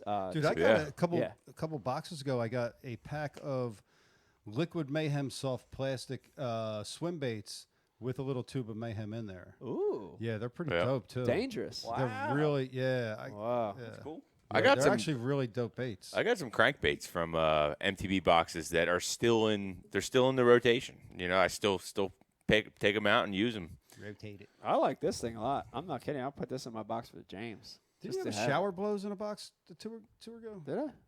Did I steal it? Yeah, I of stole course it. you did. Mike, I don't remember. Yeah. spit and image. Spit and image is what it is. That's the that's name what of that that body bait. shape is. Yep. Yep. Spit and image. Hit it. All right, we've got a great contest that we're going to run tonight. And basically, the first one to come through with the answer on the IM is going to win a website. great prize. Yes, on IkeLive.com is going to win a great prize tonight, Riz. Who wants to give the question? Brian? Riz? Who wants to give it? Here it goes. Sure. Okay. So the question for a 6-month subscription to Mystery Tackle Box is, what was the name of Mark Menendez's 13-pound bass? What was Mark Menendez's 13-pound bass name? Okay, there you have it. Rama. First one to come through with the name. Wayne. The name that Mark named the bass. Wayne. First one to come through was not Wayne. It might have been Wayne. Lon. It was not Lon. Lon. It wasn't Lon. By the way, Mike, neither one of us were able to. No, win Becky this. had We to could- remember We could it. not have won this. We No, both forgot. we needed The mic Becky was for this. fun, dude. That was awesome. First one to come Congratulations, Becky. You won a Gucci got something. Wild Bill came in hot. through. Well, Bill? Patty. Yeah, Bill! Yes! Wild Bill. Wild Bill! Wild Bill, you remembered something that Pete and Mike did not. Yes. Yes. And Brian and Rich. Wild Bill's smarter than us. me and Pete are I'm the very only dumb. one. And Brian's dumb, too. Yeah. Wild Bill, congratulations. You just won a 6-month subscription to Mystery Tackle Box. That's awesome. Yeah. awesome. Yes, and it goes to a great guy, too. Heck Good yeah. job. Indeed, it Stellar. does. Good deal. job. Your old Heck working. Coworker. Yeah, my Yeah. coworker. Order. Dion. Yes, Dion. And man, we fished Davis Mill back in the day, and we had a couple amazing days there. Yeah. Oh God, yeah. I Heat of love the summer. story about you guys just flipping in the in like the aisles. Oh, yeah. And selling rods because of it. Like yeah. it's genius. Oh yeah, yeah. Flipping in the aisles, selling rods. Hey, I flip mean, it. sold a lot of equipment. It's the Smack best it up, way to get flip it, attention. Rub it down. It is. Yeah. All right. I'd like to. What are you thinking Hold on, about? no, we What- got to do our winner and week of the week. Oh, I was going to do this and then go out to that. You not want to do? Okay. It's your we can show. do it. Oh, it doesn't matter. You All know right. the next part's going to get rowdy, so you should probably just pick this winner. All right. Well, that's you're what I right. figured. All Okay. In just a second here, we're going to Good pick callback. our Facebook winner. And thank you to everybody that watched tonight over on Facebook, Pete. We want to thank them. Like and share real quick. Yes, we asked you to like and share. Yep. We're going to do this promotion every single Ike Live show. And we're going to give a winner. A winner is going to get this bag. 20, Hopefully. What do you think? 20? What would you put it at, Beck? In the 20s. Low 20s? Yeah. It's Okay. good stuff in there. Low 20s, loaded with Ike Live sponsors. They're all in here. Even a BU product is in here. Pete, what's in here from BU? You remember? Is it a hat? Is it a pen. scarf? What is it? A scarf. Is it an ascot? There's some socks in there, though. Well, speaking of Liquid Mayhem, look at that. There's Liquid Mayhem in there. I see an Ike Live hat. Jesus, that's rare. Look at that thing. Got to be something in there, BU. Pete? I don't know. Ascot? Not sure what it is. Richard's I working believe on it. I believe we have a subscription card in there, probably a hat. Okay. Who knows? Yeah, Brooch who a knows? pterodactyl. It's in there. Yeah. Do Do you remember what that's from, Mike? What's that? A Brooch? hat, a brooch, a pterodactyl. Airplane. Come on. Is it airplane? Yeah, it's airplane. I don't remember that. Do we have a winner? We do. Okay, Riz, and our Facebook like and share winner tonight is Our Facebook like and share winner tonight is from Norfolk, Virginia, Mr. Robert Brown, a kayak angler. Congratulations, Robert Brown. You won yourself the Ike Congratulations. Live gift bag. Robert Brown. You have about a 50% chance of receiving it. That's right. Hopefully, luck, Robert, Robert. you'll get this. Yeah, hopefully you'll get this. That's not the worst. Here's take a, those odds. ever be in your favor. Yeah, here's a quick little thing I want to talk about too before we get into our new little end of the night deal, Brian, which is one of the great sponsors of Ike Live, Keith Cowan. Torquedo. Oh. We got the chance to spend a couple days with Jeff Little and Trey here, and it was awesome. And very, very excited about some of the content you guys are going to see here shortly with the different ways to utilize the Torquedo. And we filmed out here on the lake, Pete, and we had Brian with his boat, of course, a big 16-footer, heavy. He's got the cruise on his 2.0. 2.0. Maybe. We got to see Vegas in his little tiny boat, Coleman Crawdad with the travel light, which Okay. was awesome. And then I just got one put on my kayak, Pete. Just installed one on my Hobie PA 360-12, which I'm very excited How about. fast Ultralight. does it go? I am 6 miles an hour. Get the hell out of here. In my kayak. This is the ultralight, and pretty interesting because I can control it with my feet, left and right. I've got my steering on pedals, on different pedals than my 360's on, and it alleviates a lot of issues with kayak fishing, right? So like distance, speed, maneuverability in certain cases. But one of the ones I didn't think of is the slow and low. Like, so it's all throttle controlled, actually has a throttle, reverse and forward. But I could get that Torquedo and like engage it like 1 or 2% forward, right? And dude, it just slowly goes to where you can get fish. a cast. Yeah. And like, pick your line up and you're a little it's a thing I didn't think about. You know what I mean? With Yeah. that Torquedo. Another use of Wow. it. So cannot wait. Interesting. Cannot wait for you guys to see some of that footage of the Torquedo stuff. It's going to be really good. Yes. And what did we call it, Brian? The Olympics? What did we say? Was it the Torquedo? I believe it was the Laugh Olympics. Beck, you remember them?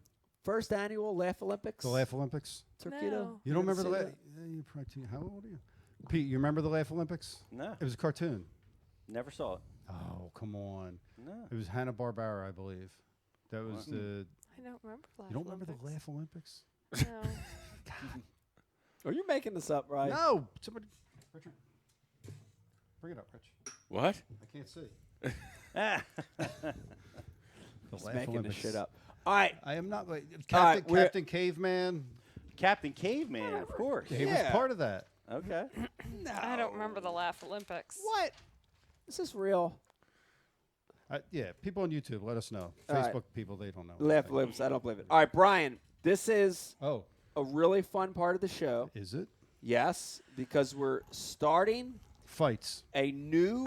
I don't get it. Listen to me. I'm going to explain it to everybody. Everybody's so nervous right now. This is the end of the show. We're We're all getting sweating. ready here. We got a few minutes left.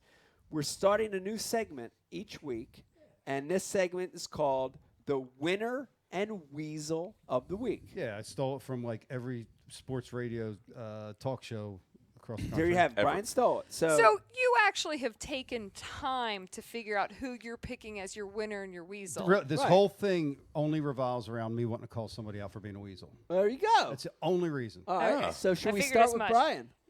We might as well because Pete, do you have a winner and a weasel? I do. I've had 2 hours, so I'm prepared. I have about 2 minutes. I got nothing. I'm just. I know. We'll do you last. We will go to you last. Beck, make a decision. Yeah, make a decision. All right, so we've got That the was good, Pete. winner and weasel segment here on Like Live. Pete, you want to start? You want to start Oh, over on my Riz God. and Brian? What do you want to do? Well, I'll start because Okay. I'm afraid somebody else will pick my winner. Okay. But I want to. I feel like we're going to be shut down when Brian starts. So get Nah. yours out. well, Good call, Beck. I want to. You're I on want to. it. The winner is Matt Becker from PA for winning Yes. the MLF Congratulations big to Matt. Derby from Very nice. Pennsylvania, PA going guy. down and learning how to catch herring spawn bass. Matt's from Pennsylvania? Yeah, Yeah. and I mean, his winning. sister's from Pennsylvania too, then, right? Is that? I'm not following. Well, they're both winners of the week. Congratulations, everybody. Winner, but he's a big time winner. The weasel is I had a contractor at my house to do an estimate, and it's like 3 months out, and this carpenter guy still has not given me an estimate. Well, Like, there's a carpenter right there. it might be him. Wow. That doesn't surprise me at all. Dude, that's the only weasel I could come up with in a short time. That was good though. That was Pete. That was perfect. And I'll take that. I mean, when I was hot on it, he wasn't ready, and when he was ready, I've gotten inundated. Right. So The world's gotten crazy. She was, when she's hot, you got to grab it. Yeah. Okay. Wow. All right, that's There a good you one. go. But I'll take that. It's a good one, Pete. Riz, going to you next. Winner and weasel of the week here on Ike Live Show. Yeah, I'm gonna go with the winners are Wild Bill and Michael Berry.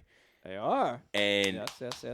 This might be controversial. The weasel Guy on Facebook. is whoever got rid of Freddie and Kay from Anchor Marina. It's not the same over there anymore. Tournaments. I'm just gonna air it out right now. Oh. The tournaments are a mess. They held down the ship. They kept everything right. If you got yelled at because you couldn't park a trailer, so be it. But Freddie and Kay held that shit down, and it's not the same anymore. And guess what? I'm not launching my boat there anymore because Freddie and Kay aren't there because it's not the same. Getting off the tournament, and getting in the golf cart with Freddie or Kay, it's what it was for so long. So they got so Anchor Marina. As much as I love them guys over there, shame on getting rid of Freddie and Kay. Wow. So any idea? Weasels. I don't know. Yeah, I have to. I'm totally with you on this. I don't know. Because I went down to that tournament to put flyers out. Yeah. And the parking was horrific. Yeah. That wouldn't happen if Kay was back there. I've never seen rigs parked so horribly. I heard. And that's all. I heard those guys were volunteers. Freddie and Kate they volunteered for that. Well, you all can't these years. fire volunteers. Well, you can get into a dispute similar to Fathead and BTC, and for no reason at all. I have no dispute with Dave. Wow. That's one-sided. All right. Well, that was a good one, Riz. And I've got a winner and weasel myself, and they both relate to what's happening out here on my lake right now. The winners of the week for me are Stella and Vegas. Yes. Both of them catching their first spawners of the year. Nice. And Stella catching her PB yesterday at about a 4.5 pounder on the bed. Wow. So congrats to Vegas and Stella. By the way, you're going to see those photos for Big Bass Week, Pete. You'll see those coming up. Good and deal. the weasels of the week There's a are spinnerbait. all these motherfuckers sneaking on this lake. What? You're a weasel. I've seen more people have no idea who Hold they on are a second. on Lake X. We made a career out of doing this. We did make a Think career, about it. but it wasn't my lake. All right. This is my lake. Stay the hell off my lake. You know who you are. Yeah, you keep sneaking in the back. See what happens. I got a knife. Come on, That's I'm still. right. We're still You sneaking. want on tires on that car? I got a knife. Try keep sneaking on the back of the lake. Come on. Instant Let message me get mine me. out before you shut this. Instant Okay. message me, and I'll give you 5 ways to sneak on this lake. All right, so my weasels are the weasels on Lake X. All right, Beck. I had approximately 10 minutes to come up with this. Okay, should we go to Brian? Nope. No, he has to close the show. It's going to be bad. Well, the winners of the be week bad. might be the Kentucky Derby. I love the Derby. Oh, my God. Yes. The winner of the week goes to Bob Baffert and Medina Spirit. Woo! Does anyone else love the Derby? I totally wore a fascinator, and I made Mike take me out to get mint Becky juleps. wore a fascinator. It was actually this, like, tilt to the side on her hair. That's so fun. What's that? Oh, no. What won the Derby? What kind of weight did they have? My weasel. My weasel of the week. That was funny. Was it that funny? It was pretty funny. Wow. Take The up. weasel of the week goes to my children's bus driver. Oh, shit. Beck shut it down. Yeah. Will not let them have conversations with their friends on the bus This is without pretty bad. separating them to another side of the bus. They're not allowed to play with the little poppy things, which I guess are now banned in school What anyways. are poppy things? I don't know. They're these little things. They're not allowed to play with toys. They're not even allowed to open their backpacks to check to make sure they have all their school stuff in it. This is a great time to do an imitation of Stella in Vegas' bus driver. By the way, she's probably in her 60s to 80s, I'd say. 60s to 80s. It's a little broad. Get on the bus! Oh, God. Anyways, this is my weasel. Step off.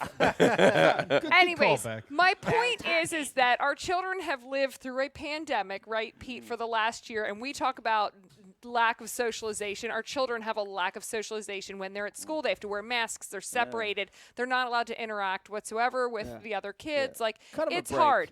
Cut them a break. Cut 'em They're a on break, the you bus. old Let biddy. them talk to their friends. Like, this shouldn't be so hard. Like, just let them be kids. Cut them a break. Thank you. I speak my $20 piece. an hour is a lot of money to drive a bus. This is Cut what 'em a happens. break. This is what happens when I'm given 10 minutes. Smoker. I just threw the bus driver under the bus. Smoker. The bus driver under the Who bus. even smokes anymore? You know? Who said you've never even heard her She's talk? a smoker. How do you Brian, know let's she hear yours. smokes? And she's We got have a to- beehive. This is my weasel. He stole my weasel. All right, Brian, what do you got? Um, Weasel and winner. Oh my God, are you bringing up like Nope. videos with yours? Yeah. We're good. No. Winner? Oh, winner me. I'd like to thank winner- me. You I'd stole like that to from thank Pete. myself. You stole that from Pete. No. I earned it. The winner of the week was me. I fished on Friday while I had guys on the job working. All right. I've been working hard to get towards that. Hopefully, there's win. more of that to come. I'll take it. House Caesar. It's been hard to get there. And my weasel of the week. So I saw our buddy, our very good friend Matt Pangrack, fishing the last event. And I saw his boat. You know, he posted a picture of his boat, and there it was, his wrap, him and Bradley Hallman. And I zoomed in, put my glasses on. I zoomed in on his wrap, and I wanted to see you. And I looked for that BTL logo, and it was like this big. What's the cheapest, smallest logo? It was like this big. So my weasel of the week is Mark Jeffries for not ponying up for Matt. That should have been a BTL wrap, Mark. Get it together. Yeah, but do you know the whole story, though? Because maybe Mark did pony Are you up. going to ruin my weasel? No, I'm just saying. Wait, with truth? Oh, I don't know. What's the story? I don't know. Maybe, This just maybe feels Jeffries like a- paid and Matt didn't didn't put the right signage on there. Do we know the whole story? I don't know. All right, that could be. Sometimes you throw people a bone because they employed you for multiple years. My good, so I can't get my weasel. It's my weasel, remember? Everybody needs their weasel. Let me get my weasel back. That should have been a big giant. You know what? just said We BTL need more on it. thought put into these. No, we don't. I like them when they're Mine thoughtless. was perfect. They're thoughtless. Mine was perfect. Brian got to think for a week. No, I thought of it on the way here, probably. No. Yeah. Probably. I like the thoughtless shows. They're I better. still like Riz is the best. I thought of that when did Mike too. said, "Riz, you're up." Yeah. It was Wow. That was quick. Because I'm really worried about the Pro-Am without Freddie. I am. Yeah, today. it's not right. I'm not It's- kidding. I'm not It's, kidding. it's either. really not right. So can we get some answers? I don't. I Didn't they like live across the street? They do. They They live do. right next They door. do. They still live there. Do you think that we could pay them to park? I bet you could. I wonder. I've got Freddie's number. Maybe I'll call Freddie and be like, "Hey, Freddie." It just won't be the same. It just won't be the same. It this won't be summer. the same without him yelling at everybody. No. That makes my day. Yep. I'm pretty Him- sure when the elites came that they were all pissed off at them too because they didn't, they don't get that brashness. Yeah. I just remember some social posts that were like taking jabs. I'm pretty sure it was that. But that is different. We embrace it. Yeah. You know what I mean? We get could it. hire It's like the soup guy from Seinfeld. No soup for you. You know what I mean? Yeah, but I think that's the only way that Freddie can get people to do what they need to do. Yeah. Like, because guys are like all worried about getting launched and their fish and they're this and do I have this and that. Like, I think that's the only way to be like, yo, Yeah. Go move the cars up. what are you doing? The ramp puts it holds two people. Don't just put one. Yeah. Two people at once. Yeah. 100 And boats. Come on. Do you want me to yell at people? Yeah. And here's the other thing. Yell. That's No. that is a huge pet peeve of mine. See, this is my weasel. I got Uh-oh. weasel number 2. Oh, That's a 2-lane boat ramp. it is. Why can't you back down when someone else is back down? Is it I'll that tell you- scary? I'll tell you why. Because there's a kayak in the other lane. Because people have not learned that you have to turn your headlights out. That's another when pet. you're That's when you're another on the weasel. launch ramp. This was another- in the afternoon. Dude, this is dominoing weasels. Yeah. No, Wow. I was there in the afternoon. You know what? That And I truck yelled driver at- that cut me off.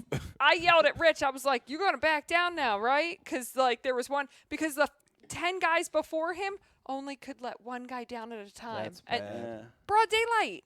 That's bad. Well, Well, and in the morning, you're right, Pete. A lot of guys leave That's their true. lights on. True story. Please turn your lights. I can't on. even see the trailer when I back down Mike's truck. I just guess. And Yeah. I just, Well, I if it hope it's in doesn't the water. fishtail out, you're Yeah. good. when you're at an elite tournament or top level tournament, right? You can make that claim. Yeah. But when you're at the Ike Foundation tournament, I mean, it's like Jaws. I mean, there's people with all different types of boats and shapes. And they might they're backing down for the first time. This 11:22. year, you know? It's like Wow. God, They Pete, need- I miss you, man. They need Dave, some help. Dave you know? Brodzik, if you're watching, you better come back quick. Pete's taking your job. Oh man. We just definitely telling did yell at some people. I was there at the ramp. I yelled at some people last year. Oh, you guys lights did good off. last year. Lights off. Yeah. Yeah. Well, here's Yeah. the thing. If, You had the whole Alpha Cat crew out there snapping. yeah, and if we can't get Freddie, if we can't Listen. get Freddie back, we'll hire a Stella Vegas's bus driver to come down Yeah. and park people. Miss Chokes on deck. Yeah. Get in the bus. From South Park. Sounds like a South Park game. Is anyone still watching? No. No. Nobody's still watching. Yeah. A lot No, of people. Facebook's No. massive. We got like They've 10. been crushing our Yeah. algorithm. Our algorithm's bad. All right, listen. I want to, dude. What a great show. A lot of fun. What a great show. First of all, Stop lying. no, this was a good one. First of all, thank you to Mark Menendez for coming Yeah, on the show. Mark. Great Thank guest, you, great Mark. stories. Best of luck this week. Charles. Yes, want to thank Charles, Sir Charles, for coming on, talking a little bit about the half a spot. I can't wait, dude. Very Yeah. good. It'll be Charles, fun. thank you for coming on. Yes. Also want to thank everybody in here. It felt good to have everybody back. Pete, Yep. Becky, Rizzo, Brian DeCarpenter, thank you guys. Great show. And thanks to everybody for watching tonight. Thanks for coming out. It was a fun show. And Brian DeCarpenter, Yes. keep calling Fishburne. Who else we got? Zell Rowland. We got a Oh, couple, Zell's. couple other don't good say guests. it. Somebody JT Realmuto. before you know it. Never That's mind. right. Yeah, but we got some shows in the queue. But we'll talk afterwards because we've got to figure out the schedule. Yeah. Okay. There you have it. All right. no So, worries. thank you for tuning in. BU I hope you Tuesday have night. a wonderful week. Got a BU, Big Bass BU coming up in a couple days, and taking us out, Pete. We got your friend and ours wearing Gucci sweater, the one and only Snoop Dogg. Sweet. Have a good I night, wanna everybody. Thank me. I want to thank me for believing in me. I want to thank me for doing all this hard work. I want to thank me for having no days off. I want to thank me for never quitting. I want to thank me for always being a giver and trying to give more than I receive. I want to thank me for trying to do more right than wrong. I want to thank me for just being me at all times. Snoop Dogg, you a bad motherfucker, dog. Oh my God, that's wow. Our durable woven fabric prevents ripping and provides UV protection. And our tape seams provide protection against the elements. The heavy-duty shock cord hem and strap and buckle system provide a tight and secure fit. Our top-of-the-line boat covers come with a ventilation system to keep your boat free from mold buildup. Empire Covers, protecting what you love. You take pride in your boat, so it deserves the best protection possible.